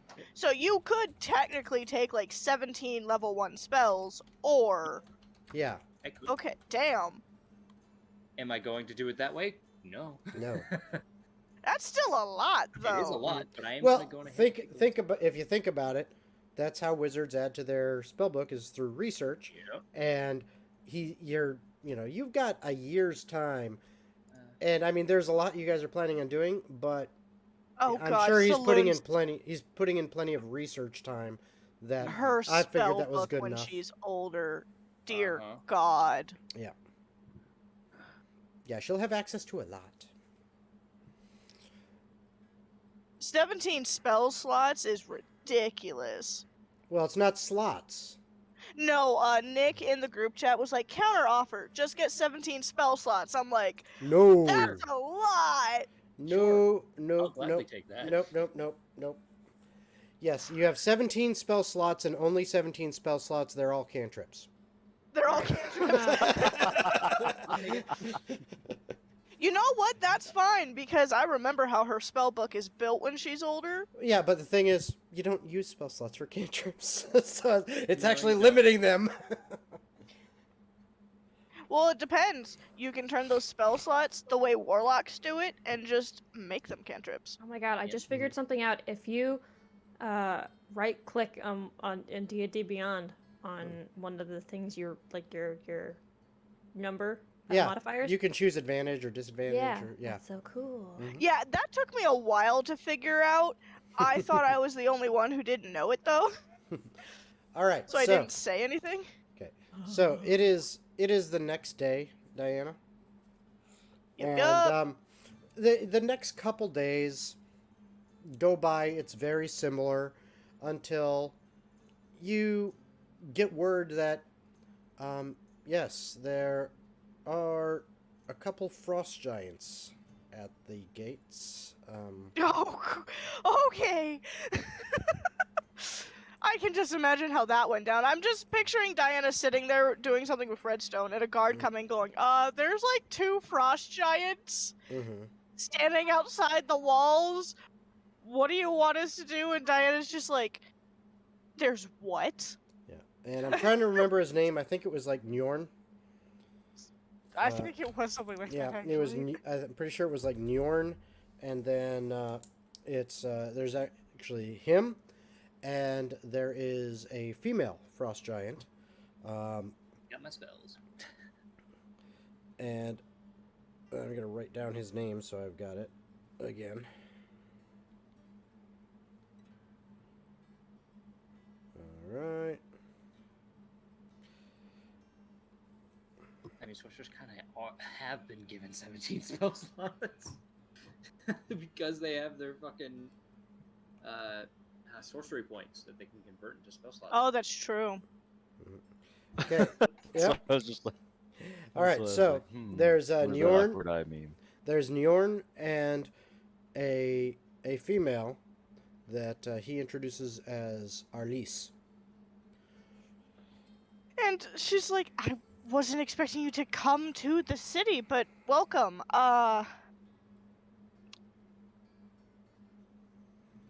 He just kind of nods his head, kind of in a respectful, partial bow. As you can see, I've gotten the kingdom, which means I can completely uphold what I promised you. Yes. What do you wish to do? You've given much wealth thus far, but how do you want to go forward? Well, admittedly, I was wanting to ask if you would be interested in a long-term deal for protection through the mountain passes. For any travelers or traders, so that way they're guarded and you get paid for helping us to help the kingdom flourish further. And in turn, should the frost giants need any aid of any kind, be it medical, magical, supplies, we can be of assistance.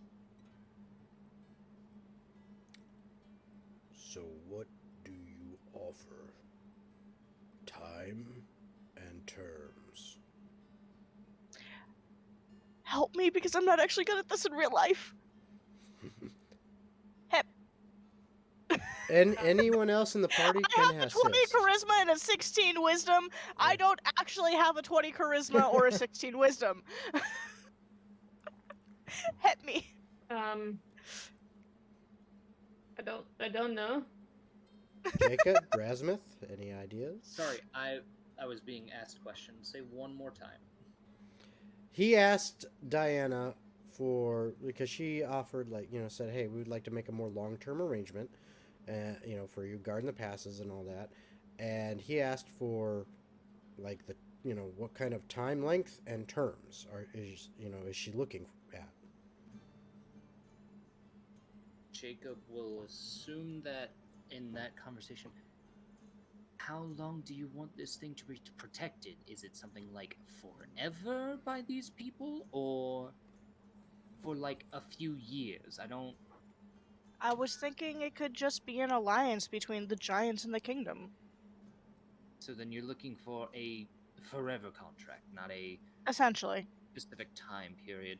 But no, the reason I'm saying help is because I don't know what, phrasing and or actual logical terms and whatnot. I don't actually know how all that works. Yeah. Hence why I'm asking for help, mainly from the DM. Well, let me ask this. How much did you give him originally? I gave him my trade bar. Yep. Okay. So, you got one trade bar. Yeah. And and do you remember how long you were saying? When he and I first made the agreement, it was he would protect the passes, and anyone who came through it for the duration of the trade bar. Once the trade bar, the worth of it ran out, per body and et cetera, that he has to protect, then they would renegotiate how long he would still be willing to do it and how much. Now that she's actually gotten the kingdom and she's looked over everything a lot more and she's starting to establish trade and whatnot again, she's looking at, I would like to actually form an alliance with the giants now, to where you will help us protect the pass, and in turn, if you just want wealth, we can discuss wealth, but we can also offer, if you need more supplies, if you need help with any magical means, if your people need better healing or whatnot, if they don't have it, so they can actually help each other completely rather than just money. Okay. Then he kind of rubs his chin for a while, running his hand across his beard a bit. Says, alliance is good. How about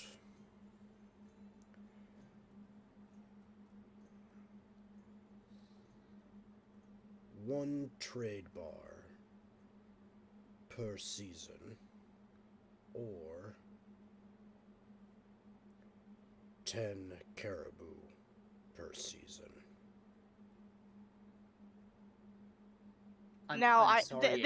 This isn't out of character. He means caribou as in the literal animal, yes. Yeah, as in Okay. you get the idea. He's basically saying he wants money, help with hunting for money food. or food.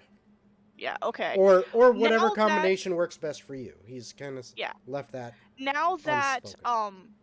I have another question now. Now that she has all of Oak's tribe there and the dwarves, and she's gonna have a lot better scouting and whatnot throughout the lands and better hunters, how easily feasible is the caribou? It's just as easy as a kingdom coming up with the equivalent of 4 trade bars in a year. Is that sense.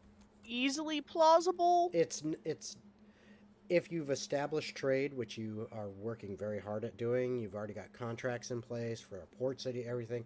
It's not going to be very difficult. It's you would say, based on the difficulty of it, it's probably a reasonably fair offer. Okay. Could she do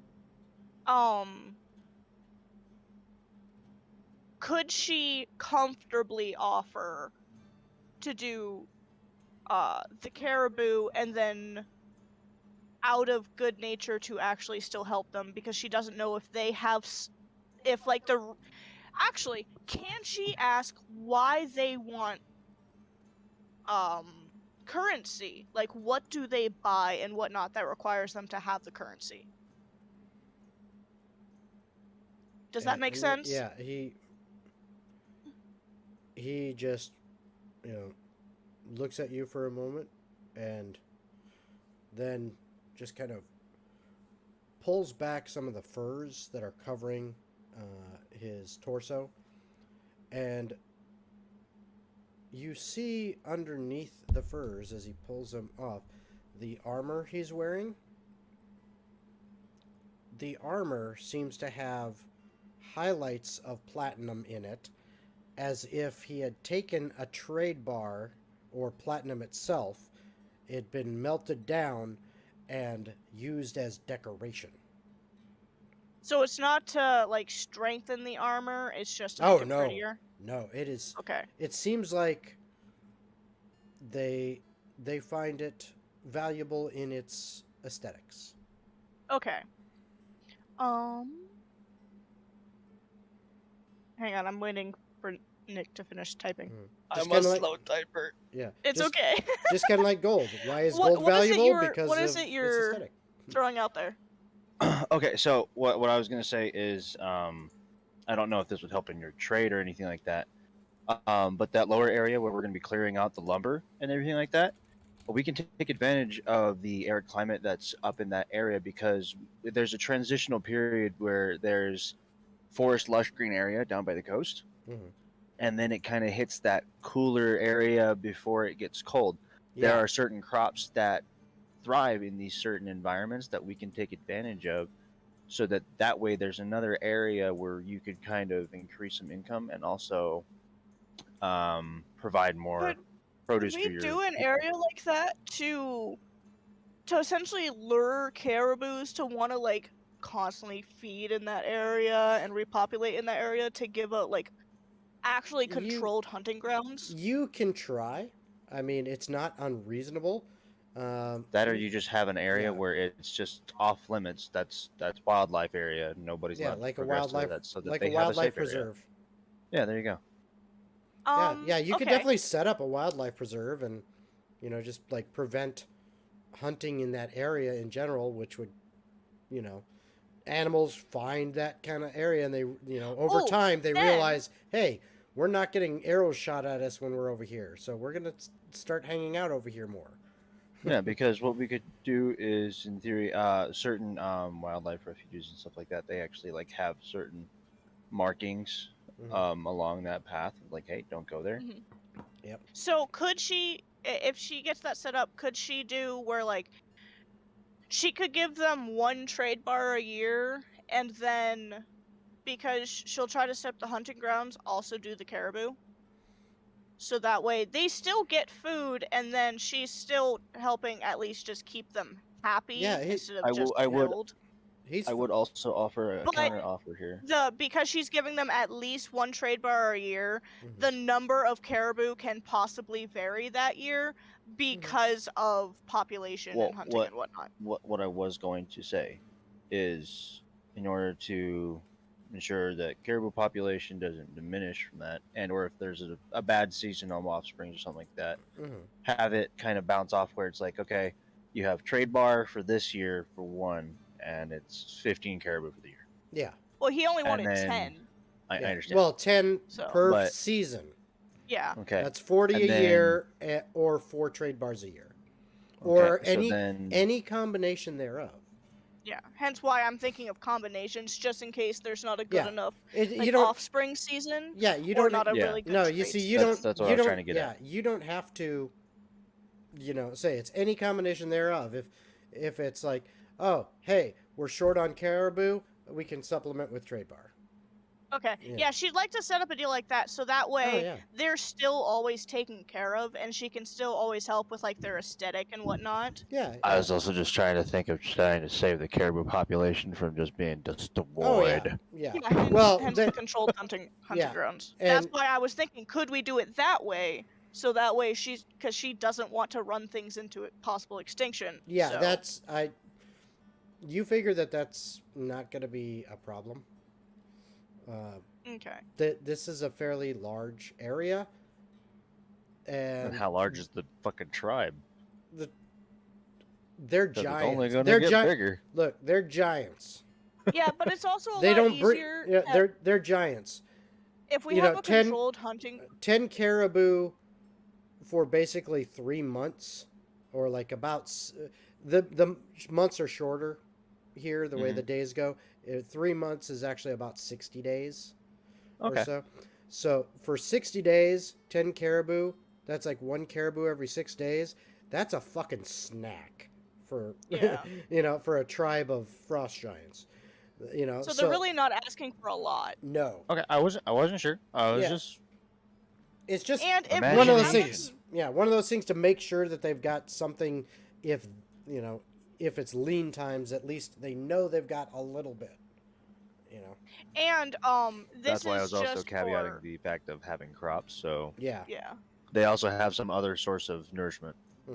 Yeah, but that's actually what I was just gonna think is if they ever had like an overflowing crop season, so they had a lot of extra, or if they had a really, really good hunting portion and they got even more than they were expecting because either overpopulation, so you have to hunt a lot more, or so on and so forth. She was actually in the future, if there's ever periods of time like that, willing to split those extra things between the dwarves and the frost giants as like, here, happy holidays or some kind of a thing. Okay. She likes All right. keeping people happy in her relations. Yep.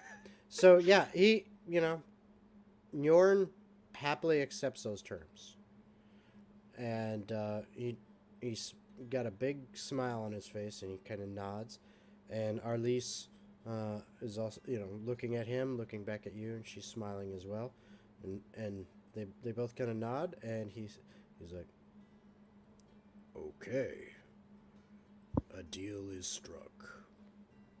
And the offer still stands. Should you need any help with healings or getting supplies for certain things, you are welcome to talk to me, and I can possibly try to help you get what you need. You little ones are not like other little ones I've met before. You are nice. I like that. There can't be a world to live in if you don't take care of each other. Yes. Wise words. Now, he looks at Arlise. We must go. Thank you for coming and talking with me. I hope you guys have a safe travels back. Not a problem. The sleigh is fast. And Yay! they head out. All right. I have frost giant friends. Okay. So now, again, the next few days are more of the same. More paperwork, more reports, more figuring out, what to do next. Can It's I a- just say really quick? I don't know. Can you looking say at- really quick? Yeah. Looking at all the NPCs we've befriended Mhm, and all the alliances we've made and whatnot, mhm. I feel bad for anyone who would try to start a war with the Northern Shifter Kingdom or try to like take over their territory because Mhm. there are so many different things all in one area that is just ready to wreck people's shit. Hey, that's what happens when you bring people together. Like, Yep. if anyone tried to invade this country now, Oh, yeah. they're fucked. Yeah. Well, And I am proud of that. all right. So, as the next several days go by, it's more of the same. Uh, you're kept very busy. Uh, Once again, you've spent, time going down into the tombs, or to the catacombs, and trying to reach out, and Well, time when and she's time talking- again.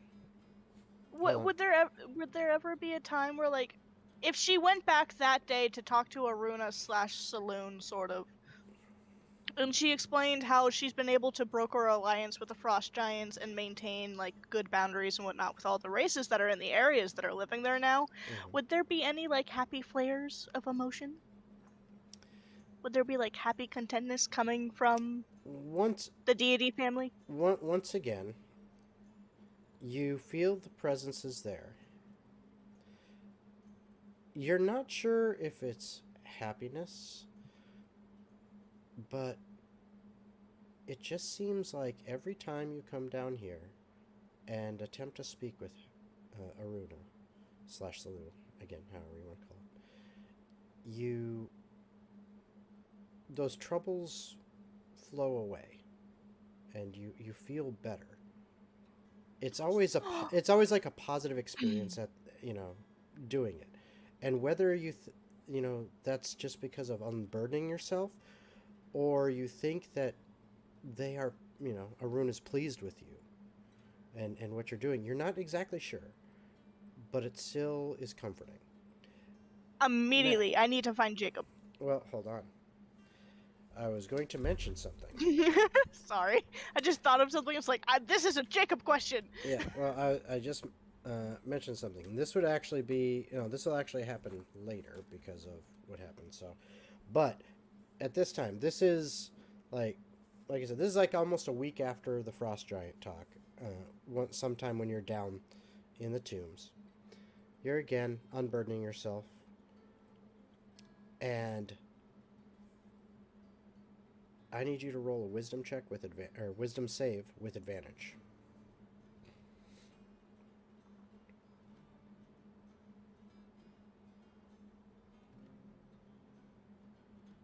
I got a 10 plus 4 plus my extra 1. I got a 15. 15. Okay. So, and that's with advantage? Yeah, because it was gonna be a 15, and then it slightly kiltered and turned into a 5. Ah. All right. Well, if it's So it 10, would have been a dirty 20 again, but yeah. All right. So, anywho, I only have a plus 4 to the wisdom save. yeah. But this again, you feel the presence. But then all of a sudden, this time, you hear clearly in your head, and your insight is high enough. You don't even, you just your passive insight. You don't even have to roll. You can tell that there is joy in this voice in your head as it says, "It's time." And immediately this cramping, painful feeling happens in your, low down in your Did my female water parts, break? in your female parts. And yes, all of a sudden you realize your water has broken and contractions are coming. I'm using the spell, the sending spell, because I have it. Yep. Um, and she's immediately contacting Jacob. Mm-hmm. Okay. And all he gets in his head is just incoherent panic, and the very last three words is, "My water broke." I'm assuming I'm gonna roll my percentile. 71. Okay. I'm assuming the shared practice and I guess the D10. Hold on. Yep. Plus 6, so 77. Yeah. That's more than enough. So chalk up another 1. Cool. So 2 out of 10. You need to roll. Yeah, if I you're helping him, percentile if you're For helping the him, building Razmith, schematics. if you're helping him, Razmith, you can roll as well to add to it. The percentile to see how close you get to completion for the schematics for the school. Like you rolled last time. Okay, while he's doing that, go ahead, Jacob. Just I'm sorry. What's going? That was a lot of things. Oh God. That's Oh, basically God. the response. As it clicks. Where are you? Are you sending one back? Yeah, he'll cast sending. Okay. Because I can't answer unless Yeah. you're doing it again. Yeah. Yeah, I mean, I have the spell slots to spare. Yeah. She's like, I'm in the tombs. I was talking to Aruna. Aruna said it's time, and then my water broke. It hurts. Yeah, which more comes out what you hear, Jacob, is, and then my water broke in. It hurts! Oh no. As a contraction hits you right at that moment, you know. I've gone through some pain. I've literally died at one point. This is so much worse. I would love it if message you could actually hear background noise with the words that you're receiving, because it would just make it even better. Also, I got a 97, by the way. Eurydice Oh, yeah, okay. drops down from the ceiling. Okay, come on, let's get How into did the... you know where I was? She's always. She's always- always lurking. I Yeah. That's always know where That's you fair. are. That's fair. Yeah, if Yuri just drops down and she's there, the first thing Diana's doing is just grabbing onto her and squeezing. Yep. Come on. Because it's a lot of pain. And Eurydice just kind of ushers her towards the wherever she's supposed to give birth. Which would basically be in her, in her bed.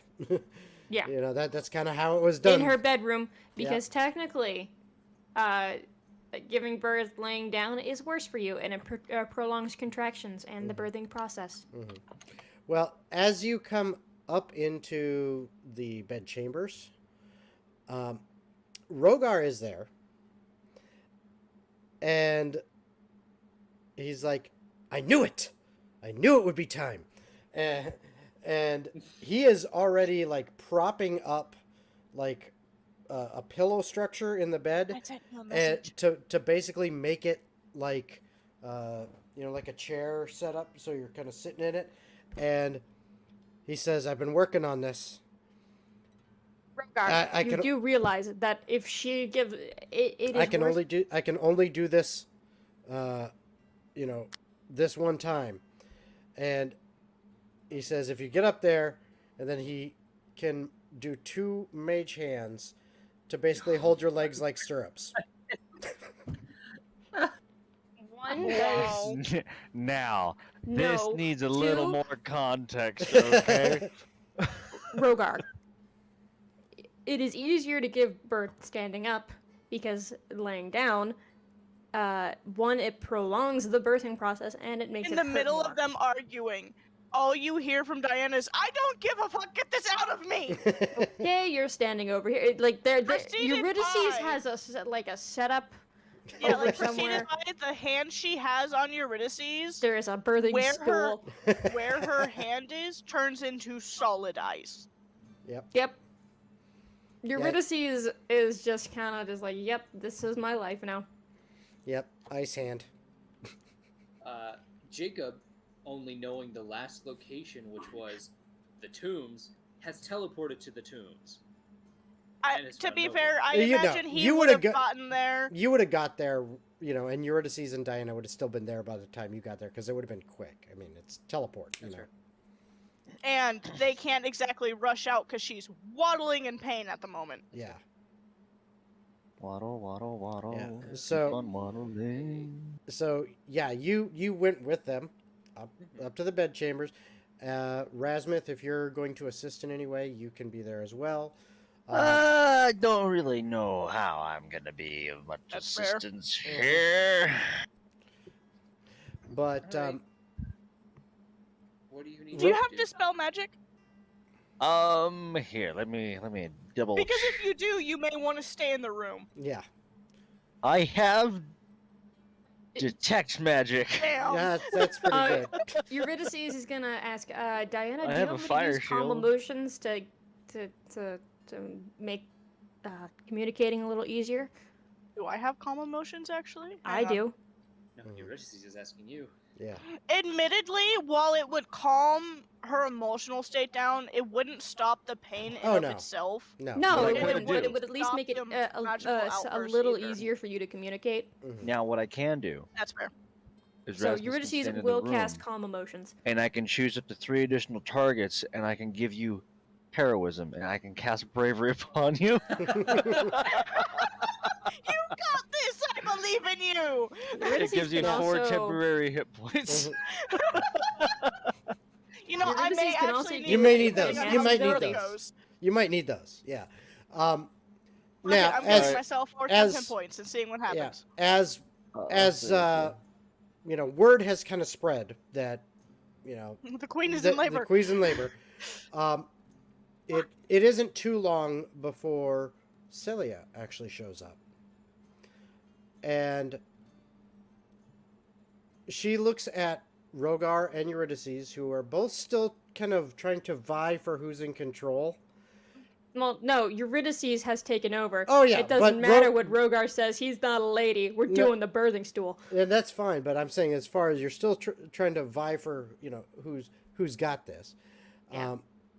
And she manages to talk to both you and convinces Rogar that, look, Eurydice's got this part, you handle this part.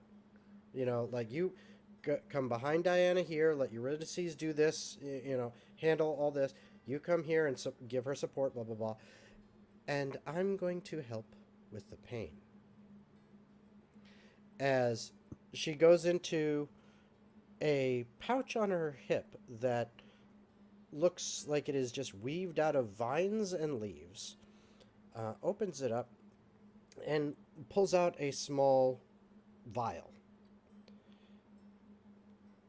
And she hands it to you, Diana, and says, "This will not harm the child, but it will help you to not remember or recognize the pain. It still will be there, but your brain will not focus on it so much." How long as it gets it out? Oh, it will. Your friend has that well in hand, as she indicates Eurydice, who has taken up position to assist you. And Jacob is just So- pacing. yeah, How do you want to Doesn't roll know this what for else to do. one? well, this is what we're The gonna. magical outbursts. Yeah, well, this is what we're gonna do. And And how many complications? first, and Tulip, by the way, has come over and Oh yeah, this is the Velociraptor. yeah. This or the dinosaur lady. yep, and Imagine being able to be told when you're younger, yeah, no, there was a velociraptor in the room when I gave birth to you. yeah. Tulip has basically just kind of come over and just taken up a spot next to Celia. Celia is just kind of standing by, observing, and not wanting to interfere, but there to lend a hand as needed, and letting Eurydice take charge. Oh no. But this is how we're going to handle it. What I will need from you, Diana, is... Actually, let's do this right here. After need... calm emotions wears off, Eurydice will do will give Okay. enhance ability to Diana. Okay. All right. So you will Enhance the need birth process. you will need And you 5. get Bear's Endurance advantage on Constitution checks. Yep. Well, that's good because you got to make 5 Constitution saves. Oh Fun. Oh, god. they're saves, not checks. God damn it. But it's a nice thing that Rogar's here. Yep, get that bonus. Mm-hmm. How much is the bonus? Wait one. Let me look at his Equal to sheet. charisma modifier, I believe. Yeah. You let also me- get 2d6 extra hit points. Temporary hit points. Do temporary hit points stack? I don't know. No, they do not. You take whichever one's the biggest. Let's see. 12. Yeah, so you get a +5 to that saving throw. So you have +5 to your saving throws.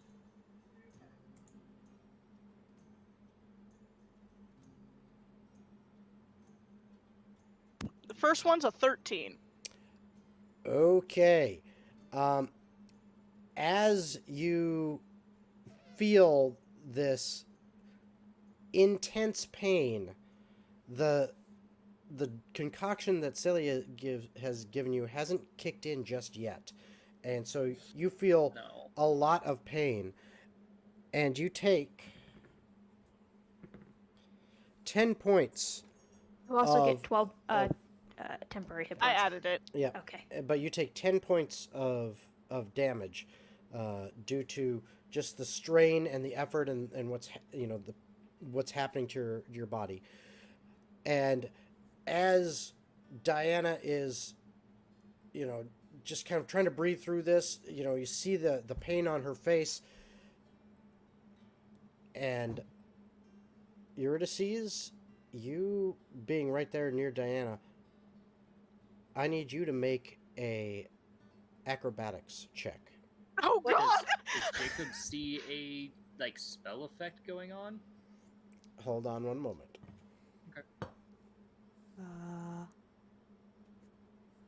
24. Okay. Damn. As the birthing stool that Diana is using, as you are standing there helping her, it's like just this charge, which yes, you do see, Jacob, Rasmuth, you see it.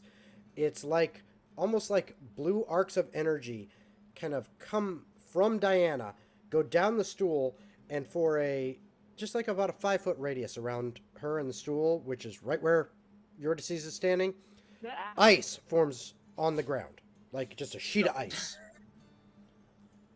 Oh no. Jacob will They're cast not. counterspell. They're not spells. Yeah, it's not a spell. It is Alright. it is random Magic. magical Raw, effect. random Yeah. magic. Alright, well then. Dispel would work, but not counterspell. That's why I asked. Does anybody Yeah. have dispel magic? All But right. you didn't know this would happen yet, so. Mhm. I need a second Constitution save, Diana. Oh god. I got an 8. And Jacob will just move closer. This was adding the +5 from Rogar? Yeah. Oh my gosh.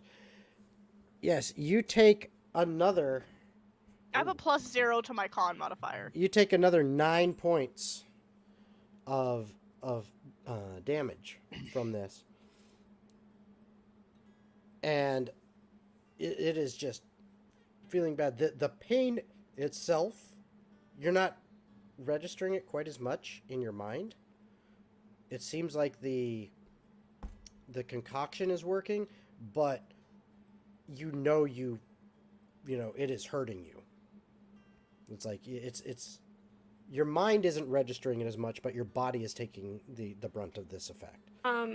Eurydice is actually going to cast Bless Okay. on Diana. Okay. You get a D4, extra D4 to your saving throws. And Sweet. and that lasts for 10 minutes, I believe. Up the concentration up to 1 minute. Up to 1 minute. Okay, yeah. Oh god. But I Yeah. have So it's 4 only first level is spell it only slots. my next roll Yeah. essentially? Yeah, basically. So it'd I be- have 4 levels. I have 4 spells, 3 more spell slots I can use this for. Okay. Which would be my last 3 rolls. So now, Don't worry, As- I can cast as- heroism on you a few Mhm. times. as this second big contraction comes through, there is some headway being made in the birth of the child, but it is taking its toll on Diana. And you see more raw, arcane energy seem to almost kind of like a what's the word? Like looking through a haze for just a moment, as it just kind of radiates briefly from Diana, and Like drunk it's goggles?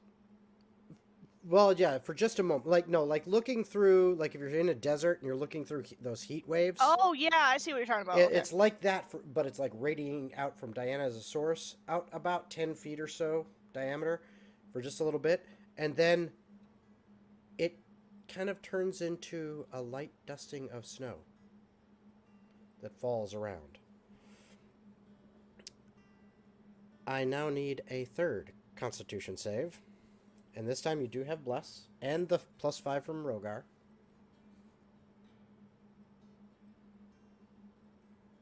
Got another, let's see, 12, 13. I got a 14 this time. Oh, okay. Good. Finally. And that's with Now the dice don't want to work for me. and that's with the D4 from the Bless, Yeah. right? Okay, good. Okay. Because it was a 7 plus 5 is 12 plus 1. Oh, and then plus 1 from my cloak. So it's actually a A 15. 14? 15. Okay. 7, 5 is 12 plus 1 is 13 plus 1 is 14. Okay, so it's a Huh? 14. Yeah. Yeah. Okay. Yes. So a 14. A 14. Okay. This time it's a little easier. The concoction is definitely having an effect. You're definitely I not cast Bless again.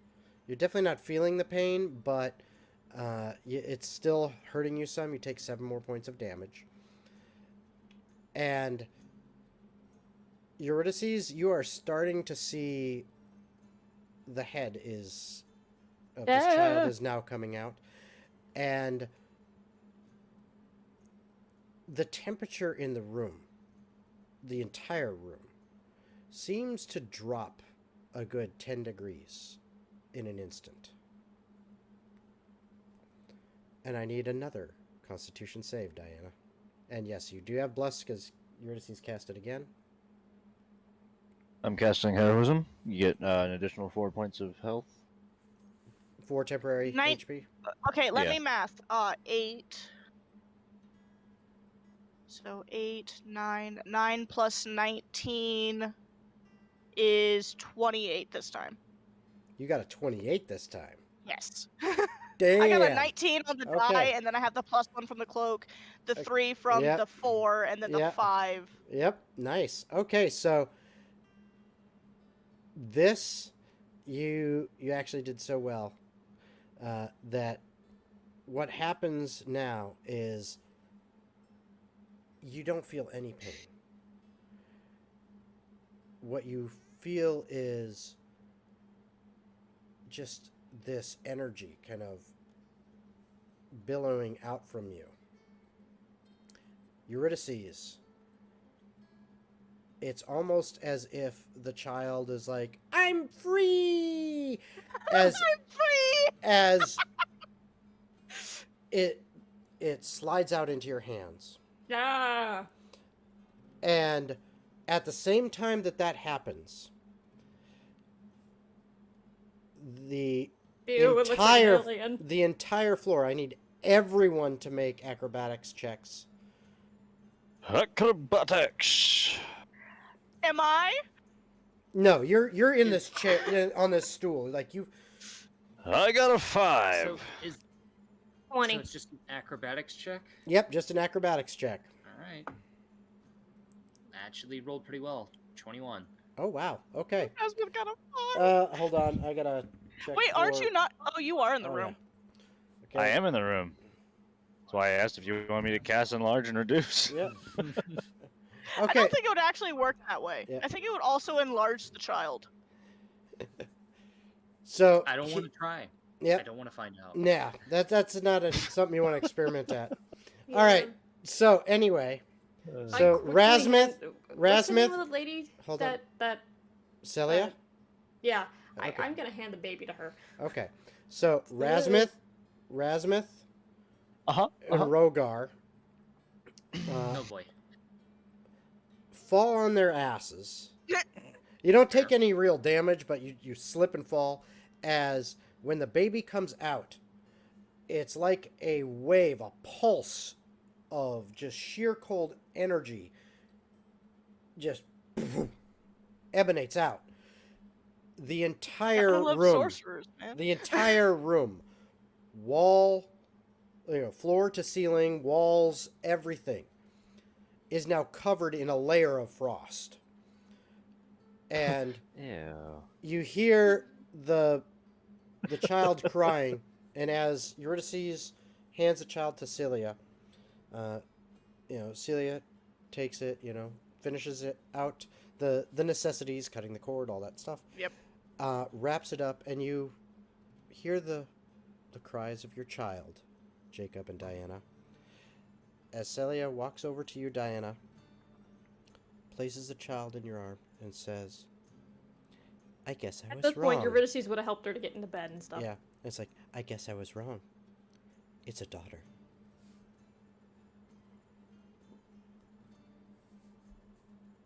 Diana, who is just exhausted at this Mhm. point. Yeah, you actually have 3 levels of exhaustion. I'm not surprised. You failed 3 times. I'm giving you 3 levels of exhaustion. Yeah, no, that's fair. They just all accumulate right now. Damn. So what exactly does that do? Remind me. I still don't understand the Yeah, exhaustion levels. Let me get my handy dandy D&D handbook. Yes, hold on. Exhaustion. Da, da, da, da. Because after a You certain level have of exhaustion, disadvantage. don't you die? You're not at that point. You're not No. at that point. No, You have disadvantage on disadvantage ability. on ability checks. Alright. Your speed is is halved, Handy dandy and you have D&D disadvantage on attack stuff. rolls and slaving throws. Yep, So I'm fucked on everything I do. basically. Okay. Yeah, you just can't do anything right now. You have disadvantage on ability checks, your speed is halved, and you have disadvantage on attack and saves. Yeah. Now, Okay. you see, you kind of lucked out because here's what could have happened. I was expecting the next one to be a nat 1 based on No. how those rolls were going. Well, here's what could have happened, just so you know. There was going to be 5 rolls for sure. You had to get 15 or higher. If you had failed that 4th one, then you would have been at a 5th one. And if you had failed all 5, you would have had to do a 6th. And if you Jesus failed Christ. that, then you would have had 6 levels of exhaustion. And that's Just went bad. straight That's dead. That's just dead. That, Okay. you would have had to. Rogar would have had to So, cast how Revivify does on you. death saves work for that? You don't. You You just don't. die. Oh. You're dead. Rogar would have had to cast Revivify on you. Oh God. Yeah, you would have just straight died. Yeah. You know, admittedly thinking about it, and this sounds fucked up. Had Hey. Diana actually died giving birth, hmm I would want to do some kind of stupid timey-wimey bullshit to play as her daughter in the Yeah. the rest of the campaign. Yeah. But hey, like I said, there's risks in childbirth. No, that's People- fair. Especially when without yeah, you guys have magic, but not the modern medicine. People died all the time during childbirth. Yeah. So there's risks. That's some fucky shit. But no, you got such a high roll. I mean, you got over 25. I was like, okay, boom, yeah, you're done. Say, So okay, so But she will There you go. take her daughter in her exhausted state, Mhm. and admittedly, because I don't know how the fuck mothers are supposed to act after you give birth and how tired you are. Mhm. it's partially a wave of relief and partially just I want to sleep. And I don't know. combi- After, And I after think a my lot of sister's third crying. one, she just kind of And- seemed like she was ready to leave. yeah, and sometimes I mean everyone's different, but like sometimes Yeah. it's combined with kind of a feeling of euphoria, but you're also extremely exhausted. I think there That's would at just least that's be, what my ex was. So. yeah, I feel like there would just be a lot of tiredness, a lot of tears, and just coddling and clinging to the baby. Mm-hmm. So like if Sylvie if she tries to take the baby, or if anybody else does aside from Jacob, Mm-hmm. it's that immediate just I will end you. I'm tired, I am exhausted, but I will end you. I will wipe you from existence. You will be inside of a rock. But yeah, Who is she saying this to? to anyone And except everyone Jacob, apparently. except Jacob. Okay. But as you know, as you kind of time goes on, and eventually you do, fall asleep.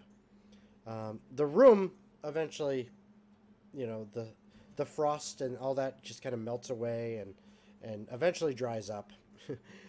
And I assume, Jacob, you probably pick up your child after your wife is sleeping.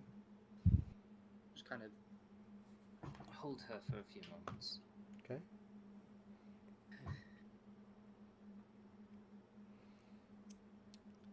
And eventually, Not Oh, go ahead. in a kind of surreal of questioning a lot of things of how he got to this point in life. Mhm. Not in the sense in a bad way, just No. his life has changed so drastically Yeah. from many things that he was going to do. During the time that I imagine there's going to be a point where it's just Jacob and Diana with the baby Oh, yeah. for a bit. Mhm. During that, she's actually going to look at Jacob and just okay, Hershey. And just wolf. Well, she is a fox. That's part I was of the about to say. canine family, right? So They actually don't bark. no, but, but still, They go, ha! yeah. Yeah, they scream. But no, she's going to look at him and go, we can't let it all be destroyed. No, we cannot.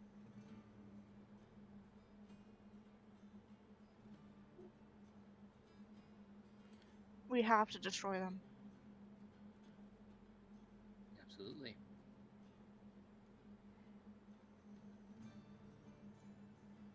Which means we have to find them. That it does. Okay. We're going to have to kill them, aren't we? Kill the path? Mm-hmm. Maybe. It'll depend, I'm not sure. We can maybe get it before they get it, but then there just comes the time that they'll probably chase us until nothing's left. So we may have to take them out. Then we need a much bigger army. Trust me, I'm in the works. Ish. Because she needs a home. I know. Trust me. What I am doing and everything I am doing now is for my family to keep their home. I feel like at that point is when she would pass out. Okay. All right. She's gone. All She's right. gone. So, Cue hard snores. yeah. Right. A week goes by as you're recovering your strength and starting to settle into life as new parents. Both of you, Jacob has now, not slept in yeah, days. yeah, both of you. Is what we've It's been difficult, especially for you, Diana, because you already had 3 levels of exhaustion. And normally a good solid week's rest, you'd be right back up. But you are persistently at 1 level of exhaustion. Jacob, you are as well. Just due to being parents and having to, not get a lot of sleep, Also, taking care of a child in the Run middle a of the night. kingdom. Yep, run a kingdom, all this. You have help, but it's still, tiring. Yeah. And at one point, you actually go into, or you actually are in your chambers, both of you. Your child, Saloon, is sleeping. I haven't named her yet. Oh, you haven't named her yet. Okay. Nope. She gets named that after. After, okay.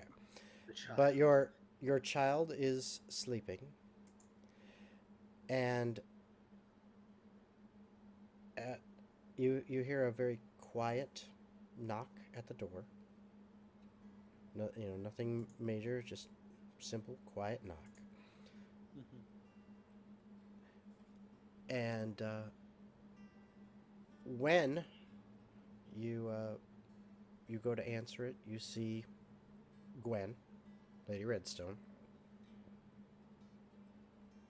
and she says, "I'm sorry to bother you right now, but I felt this is something you would need to know." Is everything all right? Well, hold on, let me make sure I've got it. Okay. She hands you a little note. Mm-hmm. Do you open it up and look at it? Yeah. Okay. It says, "I am so happy for my two friends to finally had their baby. Unfortunately, there is something I really must attend to. Do not worry, I'll be back. But right now, you need to focus on your child and your kingdom. I'll deal with things that need to be dealt with. Hopefully see you again soon. Rogar."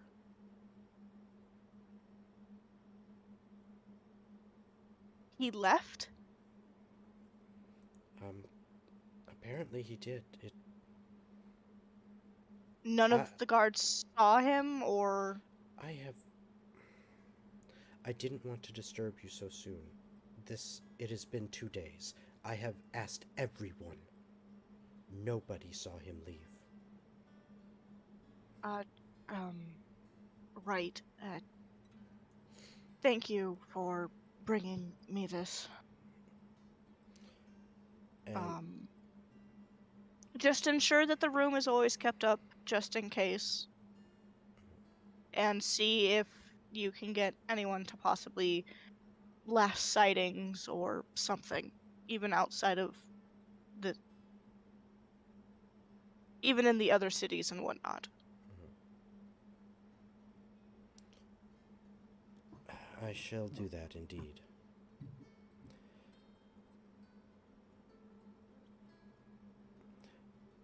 She So, will slowly turn back to Jacob, mhm. just kind of holding the note up, like half paying attention to the fact that she's holding out and half not. Rogar left. I'm sorry. 2 days ago.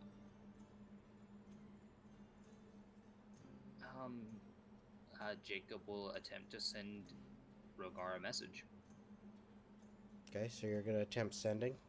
Yep. Okay. Yeah, I'm too fucking tired to try. Okay. What do you Rogar, send to his way? Rogar, is everything all right? You left without really telling us where you're going. I'm concerned. She's concerned. Just let me know you're okay. And that's it. Okay. And he says,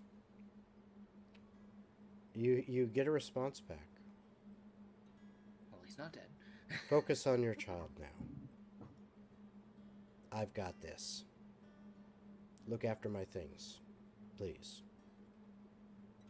I'll be back for them. I've got this. Got what? Where are you going? What are you doing? I've got this. And then Got what? at the very end, you hear Silverwater going dark. No. Going dark. God. Okay. That answered none of my questions other than That he is answered none of my okay. questions. the fact that he answered means he's alive. Yes, I'm very much aware. It's an upside? Yes, just worrisome. I know. But there's not much we can really do about it. It's true.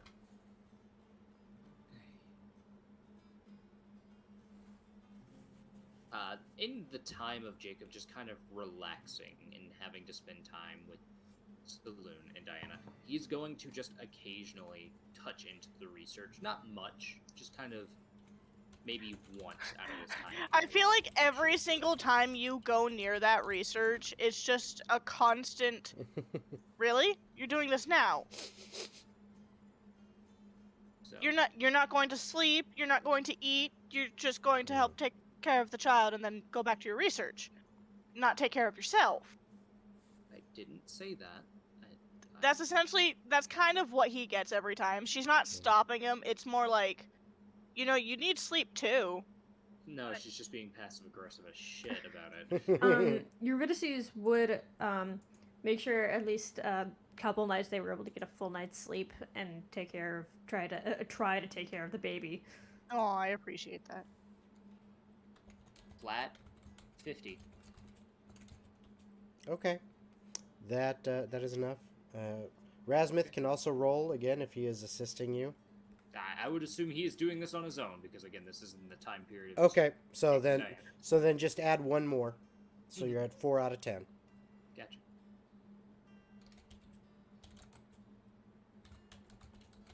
So am I rolling or no? No. Not this one.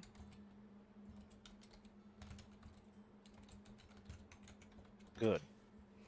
Okay. That was a shit roll. Okay, so as time goes on, another couple weeks goes past. Things were, you've never been parents before, but from everything you've heard and from those who have been parents that are there to support and help you, your child has been healthy. Everyone still wonders at a name, as you haven't named it yet, but they respect your Nothing decision. feels right. Stop Yeah. rushing me. Yeah, I know. They respect your choice, but they assure you that Eurydice she has seems taken fine. to calling it Mini Diana. Mini die. Mini die. Mini die? Mini die. But yeah, they assure you that okay, yeah, everything is, seeming good. Seeming this is normal. They normally don't sleep through the night for a while. But then I feel like after there comes to a about point she mentions to somebody about like how much they don't get to sleep because of how much Yeah. she keeps crying, and it's kind of Yeah. one of those, that's Well- not normal. well, that's actually something that happens after about a month after you have given birth. Jacob, you are up one evening, trying to allow Diana a chance to rest a little bit. And you are kind of rocking your child in your arms. And you feel just energy. Like it's leaching into your arm. Your entire left arm that you've got underneath the child is, even through the swaddling around it, is getting colder and colder. And it feels like it's coming from your baby. Okay, And- that's not normal. And she begins fussing. She was quiet for a while, but then she starts fussing. And doesn't seem to sit still, and it gets to a point where she's full on crying, and at this point the crying wakes you up, I Diana. imagine I've woken up. Oh yeah, it's a full on crying child. You've woken up, and Jacob, you're doing your best to console your child, but What's the matter? Is she hungry?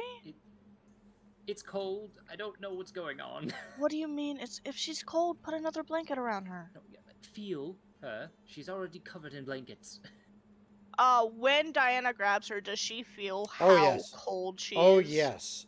It's not that the child is cold. She's emanating cold. Would from Diana her. recognize it because of when she loses control? Both of you, Jacob, you recognize this arcane energy as arcane, just raw arcane power. Diana, you recognize it Oh. as being the same kind of arcane feel that is your power. It's the same flavor, the same feel to it. In a half joke to try and not panic, Diana's just be like, well, she's clearly your child if she's showing magic this fast. Issue. She's not doing it on purpose. I don't know how her body I is know handling she's it. not doing it on purpose. I don't know how to make it stop. I don't either. Go get Sylvie, go get Thunder, and Eurydice. Jacob will run off Thunder and would gather be- people. Thunder would Wouldn't be he be with at his- the port city? Yeah, Thunder. Yeah. Would be Yeah, at the so they port would city. send someone for him. He's going and getting anyone, pretty much. Yeah. Well, Eh. no, Jacob. Oh, you can only teleport once. Never mind. So Damn, if You only he bring- has 17 spell slots. you bring, Oh, yeah. you bring, eventually, through word of mouth, teleportation here and there, a couple things like that. And it takes, for all this to happen, it takes a good half hour, 45 minutes Diana, you're holding your child and, crying the whole time, no matter what you do. You've tried feeding her. You've tried, changing her. You've tried, putting new blankets around her, holding her, singing, anything. But after about 45 minutes, Thunder is there, Celia is there, Lady Redstone's there. Thunder got their fat. Oh, Jacob- Thunder has teleport. Yeah, exactly. He's got teleportation circle. Well, a primal version anyway. Mm-hmm. Eurydice is there. Eurydice is there. Oak Rasmuth is there. is there. Oak's there. Yeah, Okay. Oak probably would have gone with. And out This of- is like, yeah. And you actually, from Thunder, yeah, when he arrives, there is someone walking next to him that is very familiar to Jacob and Diana. And Who the fuck you is- recognize the human form of someone who, Thunder says, this individual just arrived at the port city and said wanted to surprise you. You recognize Asun in his transmuted form. It's my dragon boy. I didn't think Great. you were actually gonna Eurydice- give me that. I've asked so much. Mhm. Eurydice sees the excitement on Diana's face of dragon, and just she snaps in front of her face. She's like, What? concentrate, baby. And actually, you got here perfectly. Help. And she'll go into a very, very fast ramble of what is wrong with her baby Mhm.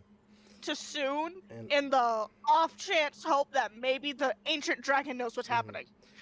And this entire time that you've been trying to console the child and Eurydice trying has everything, used calm emotions, yeah, and but it and- only lasts for a minute. yeah, and even so, it doesn't seem to help much. It does a little bit, but it doesn't help much. He's still really fussy, even with calm emotions active. But it's odd, and the whole time, the temperature of the room has been getting colder and colder. And by the time, it's slowly changing. And it's definitely not outside causing this. You've got a roaring fire in the fireplace. You've got, it's everything. This is normally comfortable nice, warm, cozy place, but the entire space has been getting colder and colder, and you want to put it in temperature terms. You feel like it is now 40 degrees Fahrenheit Jesus. in this room. I mean, you're all cold. Like you've had to wrap yourselves up in. Well, not you so much, Diana, because you're used to it, Yeah. but those who are not have actually had to put on like winter coats and stuff. And despite the crying and that kind of activity and energy from the child, it seems like something's happening to her, or to her body, her form, like it's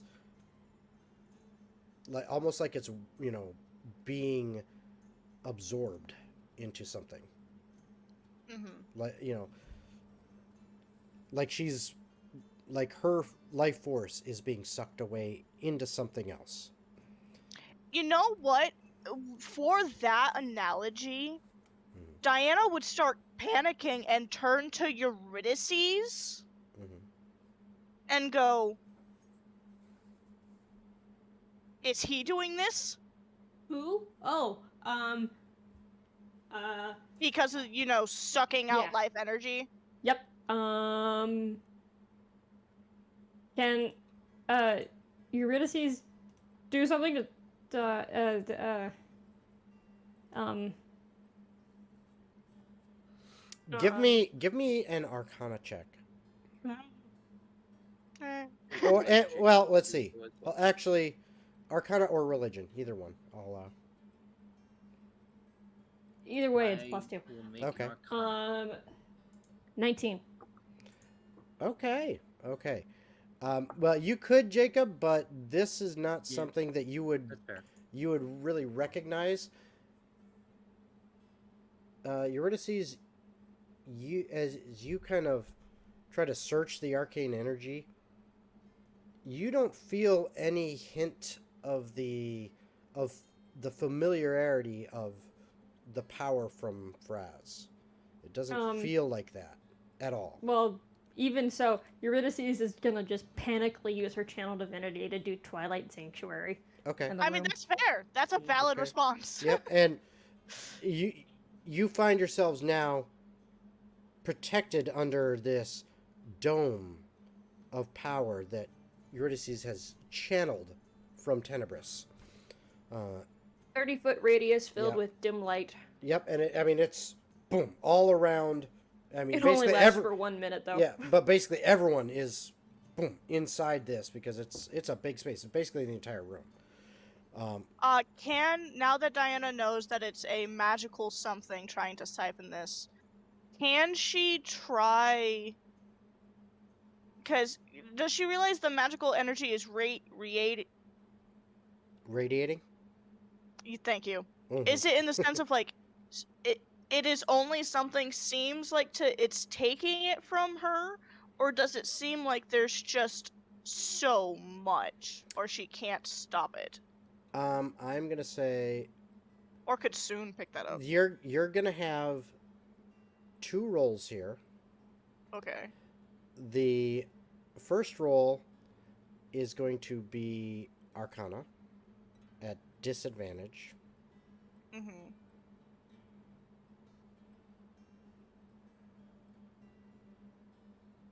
12. Okay. You just barely made it. The other one Again- was a 14 plus 2. Yeah. So you just barely made it because you already kind of got the flavor of it, and it feels like the same energy that fuels your magic. You now will roll an insight. Okay. Do I still get my advantage on that? Yes. Jacob's gonna sit there for a few moments. Does he recognize this is just magic emanating from her? How's a 31? 31 is good. Jacob. And in fact, anyone who has Arcana Diana, you've already rolled. Anyone who has Arcana, I want to roll. Okay. Religion instead. 31. Sure, why not? 16. 13. Okay. I Everyone rolled a 4. is talking and examining and discussing amongst yourselves, and between all of you, you recognize that, and Diana, you especially, you recognize that this is, the same energy that fuels you, fuels your magic, but it is basically, she is a battery of her own power, and she is overcharging, and it's causing the core of who she is to be so overwhelmed it's almost as if it's draining it out, because it's uncontrolled release. Jacob is going to look at Diana for a second. Okay. So- Can Diana, while holding the child, try, because they have the same kind of magic, can she try to absorb it? Hold on, Jacob. I'll get to you in a second. Jacob, what were you asking? Okay, so give me a moment. I'm going to try to grab something that may help, okay? Just hurry. And Jacob will leave the room, and he's actually going to go and find his thing to grab the manticles that were put on him when he was brought into the giant prison. Okay. Which, as a reminder, was a thing that if you fail, you cannot cast magic. Mm-hmm. She's not smart enough to even make that save. So he's just trying to suppress magic for the time being. Mm-hmm. So he'll Okay. come back holding manacles, and he's like, I'm sorry, I know what this is. This is literally the best thing I have right now. Can Diana try to absorb the magic first? Okay, so I'm gonna need another Arcana at disadvantage from you, Diana.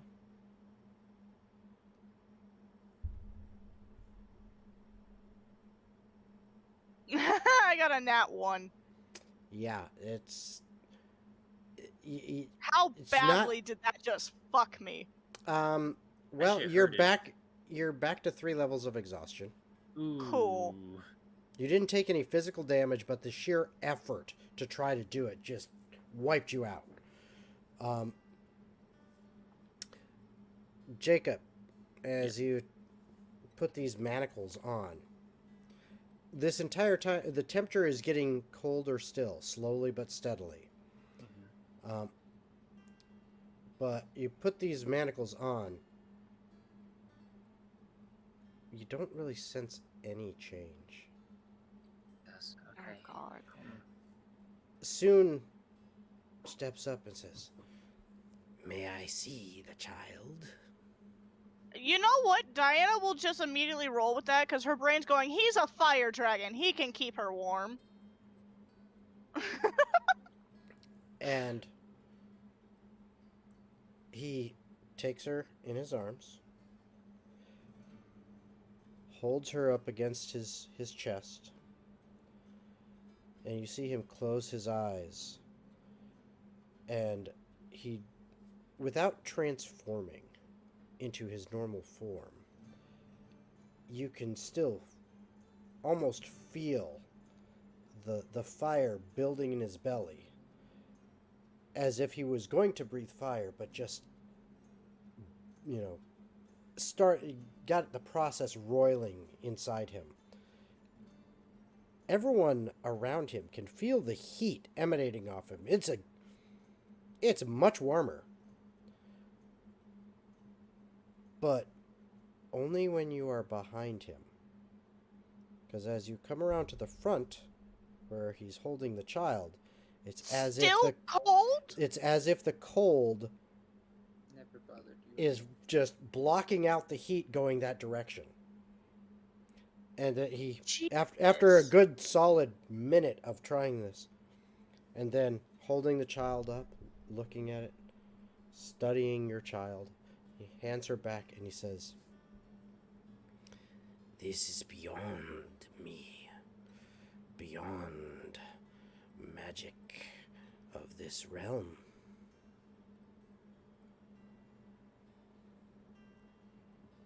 Jacob, who is not a very religious man, Diana will take the child Mm. without any response and just leave. Okay. And as you are walking out with your child, you can feel, she's continuing to cry, but you've got her in your arms. You can feel her heartbeat is slowing.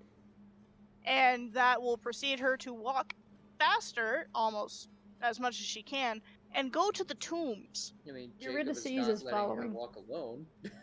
Yeah, Eurydice No, that's is following. fine. She's Mhm. not talking to anyone. She's not explaining anything. Mm-hmm. But she's making a dead straight as fast as she can to the tombs. Okay. And you get there relatively quickly, but by the time you get there, the child's crying has actually dropped off some, and the breathing is becoming labored, and the heart is very slow. When she gets to Aruna's, the fuck is it called? Tomb?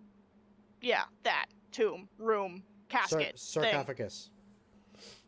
When she gets there, while holding the baby still, Mm-hmm. she's going to activate the necklace. Okay. And So the whole time you were moving, those who did stay behind in the bedchamber as you left, noticed the room almost instantly warm back up to normal once the child was no longer in it. But this immense cold has traveled with you the entire pathway. that's about right. But when she gets there, she's gonna activate the necklace to go into that kitsune form. Mm-hmm. Your To exhaustion negate- your exhaustion to negate all of instantly the goes exhaustion. away. Yeah, it goes away. You're not going to be feeling good afterward, but No, I understand right now, that. yeah, right now you feel great. And when it's activated, is going in Sylvan to essentially open up and ignore any boundaries between her and the necklace, Mm-hmm. and just start yelling at Saloon and Aruna. Okay. I need a wisdom saving throw from you. Begging for them to give her an answer Mhm. to help her child. I need a wisdom saving throw from you. No disadvantage, no advantage, just straight wisdom saving throw. 21 actually. I got a 21 Okay. because I have it a plus Yeah. 1 because of the cloak. Way more than enough for Get all those because of what's happening.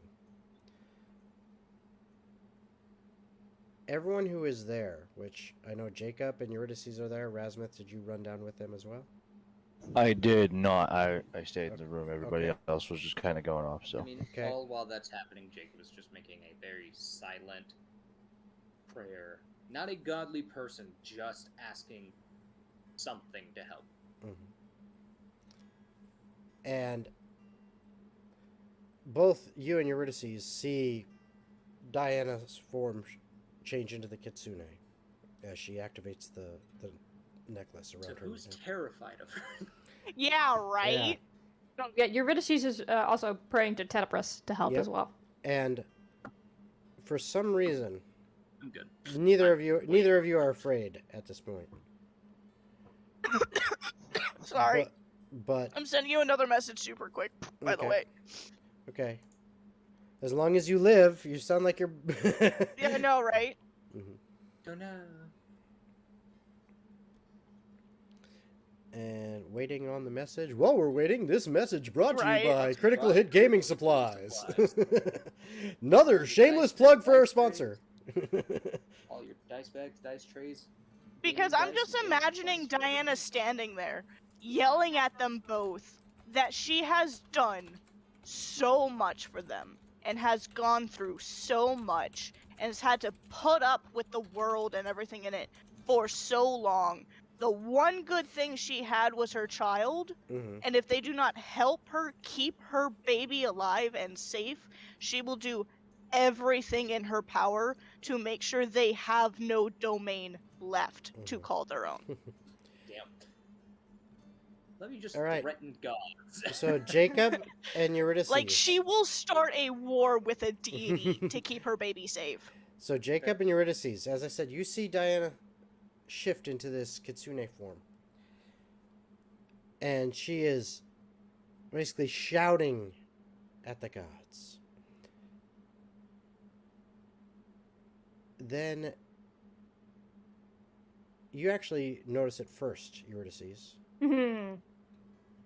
It seems like kind of a shimmering, ghostly figure begins to just kind of rise up slowly from the sarcophagus. And then Diana and Jacob, you notice it as well. And Jacob, you recognize seeing this form once before. In fact, it was your wedding day, as your wife seemed to be outlined in this form, which then very quickly sprouts the 9 tails and looks quite a bit like Diana.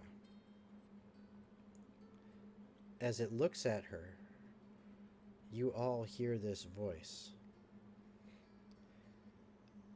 as she just kind of glides towards you, Diana, and the child in your arms and says, "Do not worry. I will do what I can. Your child will be safe. Please."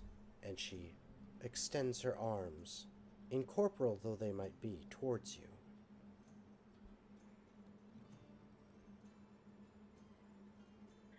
She will, recognizing Aruna, Mm-hmm.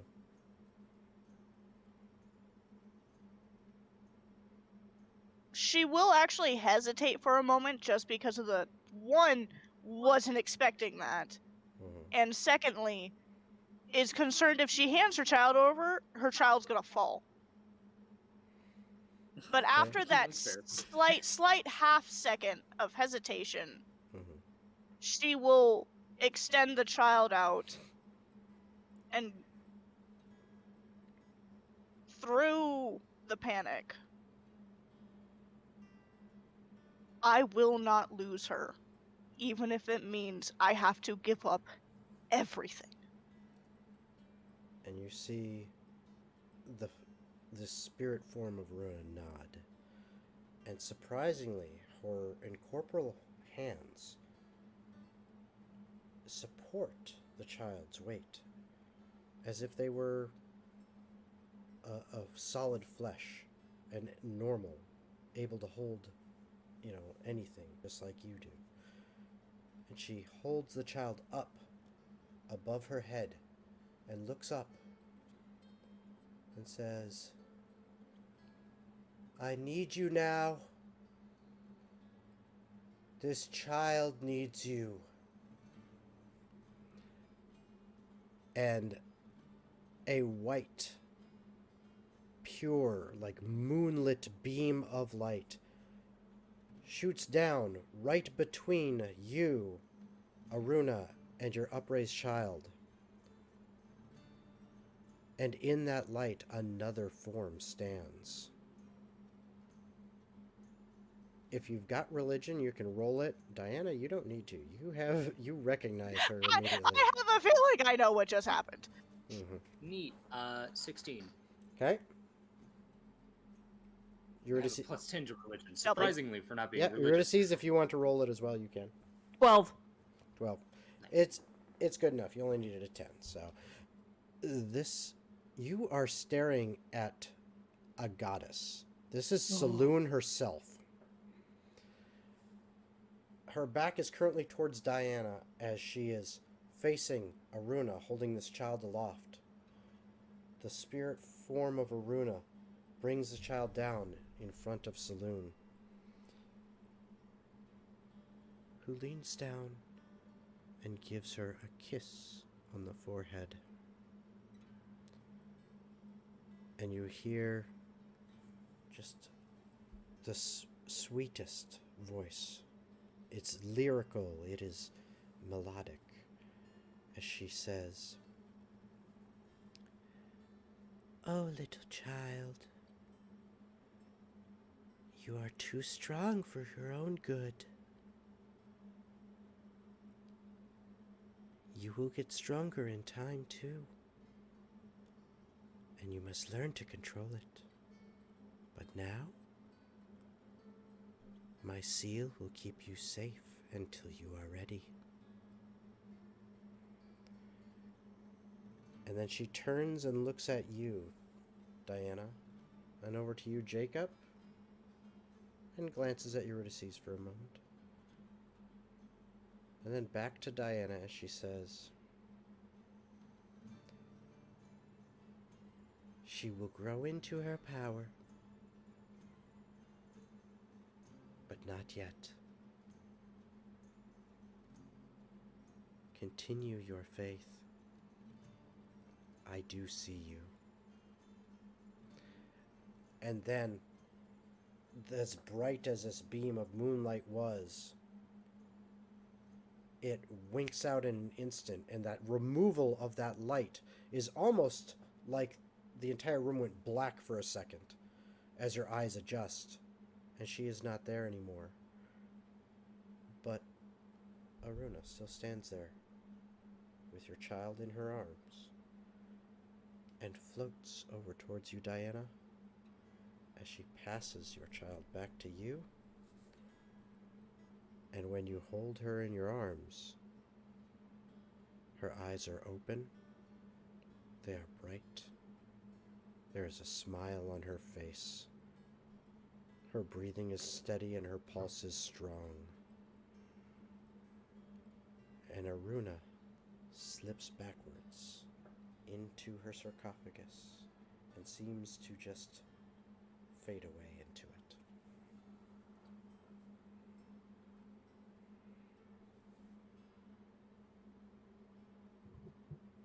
Once she has the child, Diana, taking a moment to process all that she just heard, looks at the baby and goes, "You're stronger than me. I know what I want to name her."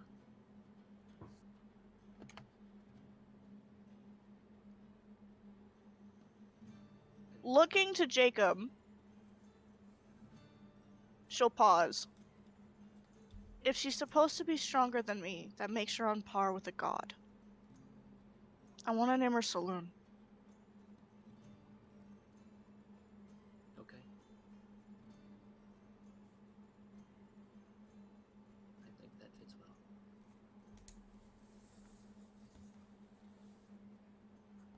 And then probably pass out after Okay. handing the child to Jacob and be Yep. like, take her now, and just hits the ground. Oh no. Because that was a lot of panic with 3 levels of exhaustion and then going Yep. God mode. Yep. Which adds, technically, 3 more. No. Okay. No, it doesn't add 3 in this I was gonna say, case. technically You're- speaking, no, it you're- does. You're at 5 actually now. I'm at, okay.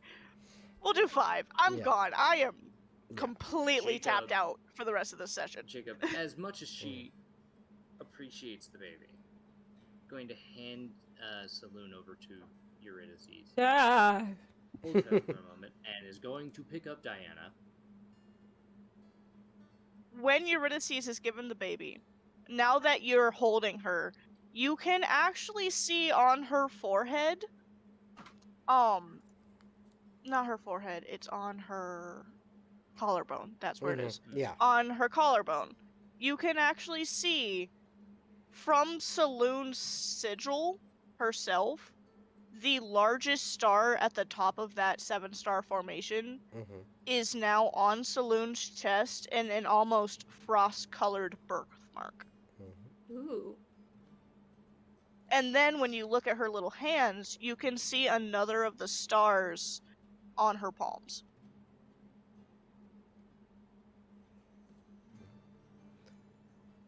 And Cool. and as you get your wife up into bed and the newly named baby Saloon into her crib, and you rest. After 2 weeks of rest, Diana, you are finally feeling better. You are no longer thoroughly exhausted all the time. And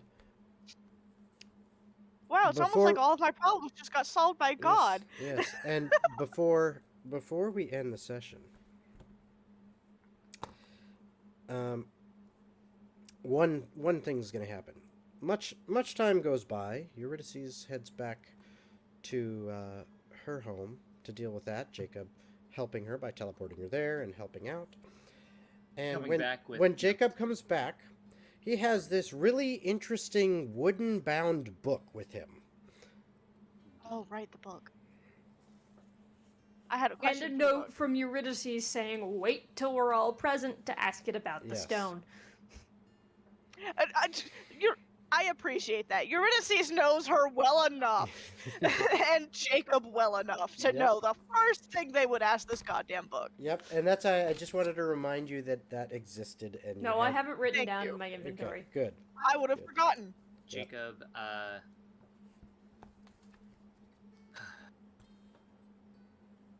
after all the craziness has happened and he's kind of finally back, one of the last things he is going to do,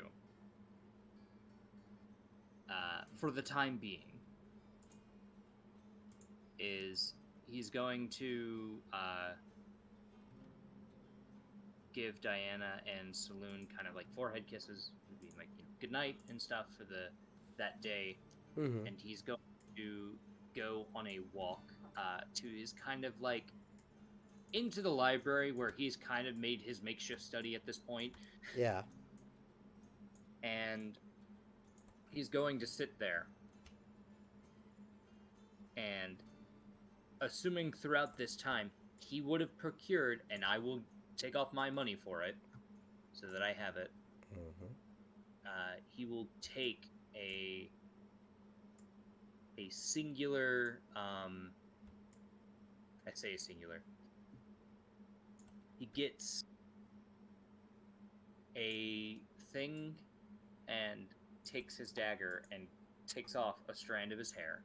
Mm-hmm. Oh, that's what you're doing. And then he pulls out a bag that has currently 1,500 gold pieces worth of powdered ruby. Okay. And then he is going to sit there I'm so excited for this. and... Okay. Alright, Jeremiah. This is going to be interesting.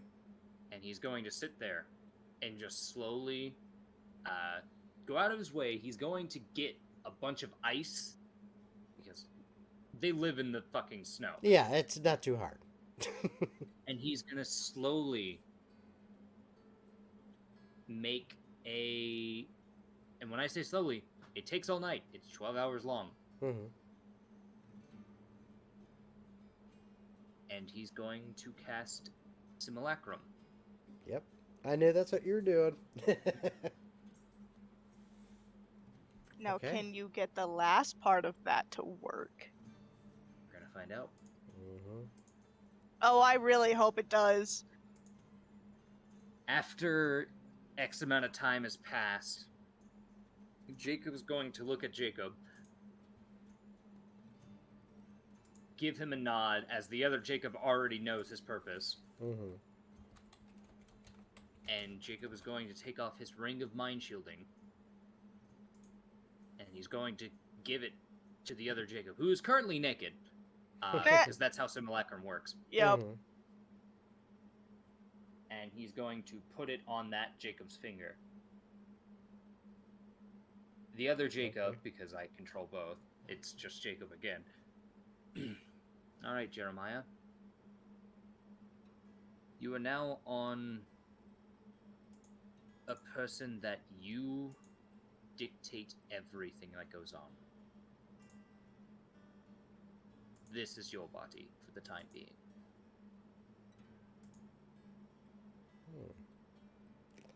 I see what you're trying to do here. It would technically work. So, what I need you to do is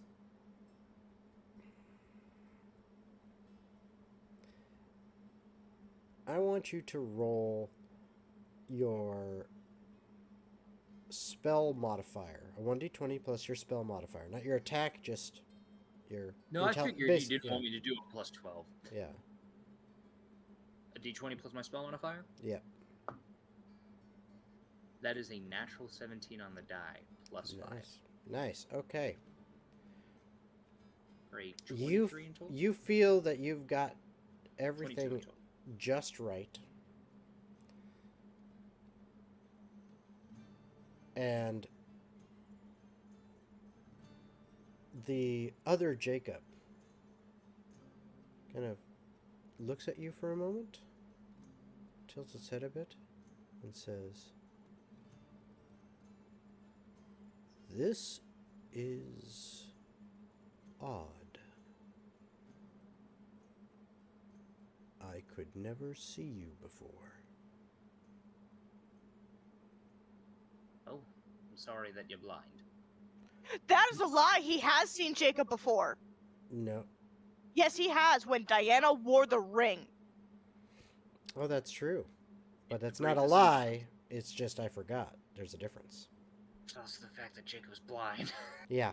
Yeah, but when Diana wore the ring, Yeah, then he could see, yeah. and through Hrim's eyes. So, with Jeremiah, I have a quick favor. Because I know how the spell works. Mm-hmm. And I know I'm just essentially creating an NPC. But the Yeah. first thing Jacob's going to do with this new... with Please hug him. Jeremiah,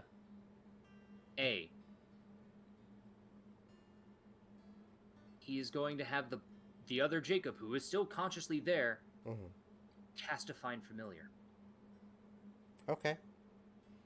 So he does that, and And there is now Jeremiah to decide another. how it looks. There is now, instead of Hrim, how he normally looks, what you actually see is a raven appears. Actually, can I make a suggestion to make it something else? Nope, this is what Jeremiah No. had. Oh. It's Jeremiah's I was decision. gonna try to pull No. out an Easter egg from No. when Zeke first joined our group. No, this is Jeremiah's familiar. A raven appears on his shoulder. Question. And hold on one second. And this raven, you see, beautiful jet black, deep. I mean, almost so black that it's hard to look at. But its eyes are actually a piercing blue. And as it looks around, you see a smile come across Jeremiah's face, as this is now him. The only request I have is maybe change the hair. It will be very confusing when Diana walks in and, well, A, sees you naked for one, so here, and Jacob's going to pull out, because he would have brought it with him, his old robes that he wore before he got the new Tingly fancy schmancy ones. He says, "It won't be a problem. as he casts Seeming. Yeah. And what you now see... I have a question. Wait, Okay, I have yeah. a question. Go ahead. Question Go before you ahead and- describe it. Go ahead. Because one, he got his own body now, Mhm. and he's not constantly having to mimic, override, or merge with another person's thoughts anymore. Mhm. One, No, would he he get technically any of does. his memories back? You don't know yet. Two, would he remember what he used to look like? I think You're that's what gonna he was find about. out. And three, could he cast a familiar previously?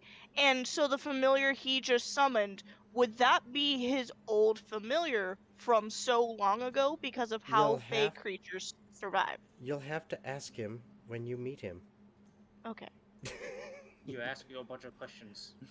They're good So- questions. They are. So, what you see before you now, Jacob, as he casts Seeming, is you see a very, very much older man. Gray hair, cut relatively short, long, thick beard. Not super long, not like, crazy mall Santa long, but like, maybe maybe down to his chest a little bit, but real thick, and with mostly gray, but with a couple streaks of black in it still, kind of faded. And he's a bit more built looking than you. Not quite as stick-like. Fair. In fact, I'm not he stick. seems well. He's I'm definitely very he's definitely got a not a bulky. larger frame in this. I'm not bulky, I'm lean. Yeah. He's a little bit bulkier. He actually looks to be a fairly imposing figure as he stands there. And despite clearly being like an older gentleman, the look of this Seeming, you can see that there is confidence and life in it as far as how he carries himself. You're pretty confident that if this is not how Jeremiah actually looks, then he just, wanted to pick something like older, more him. If it's not quite him, it might Is be it bad? closer. My brain's like, he sounds like a silver fox Yeah, kind of. that just stayed in shape. Yeah. He's like one of those older Hollywood actors because they get paid to stay in shape. So, but no, he's fairly imposing. It looks impressive. Now, I will add, this is more of a temporary thing. I'm not sure how long this happens, as you know, literally 40 HP currently, because he has half my hit points, is a construct in terms of what type of creature they are. And then any damage that you take will have to be repaired by me, most likely. Unless you can find someone else who knows how to do the repairs. Yes. Well, Rasmus? I would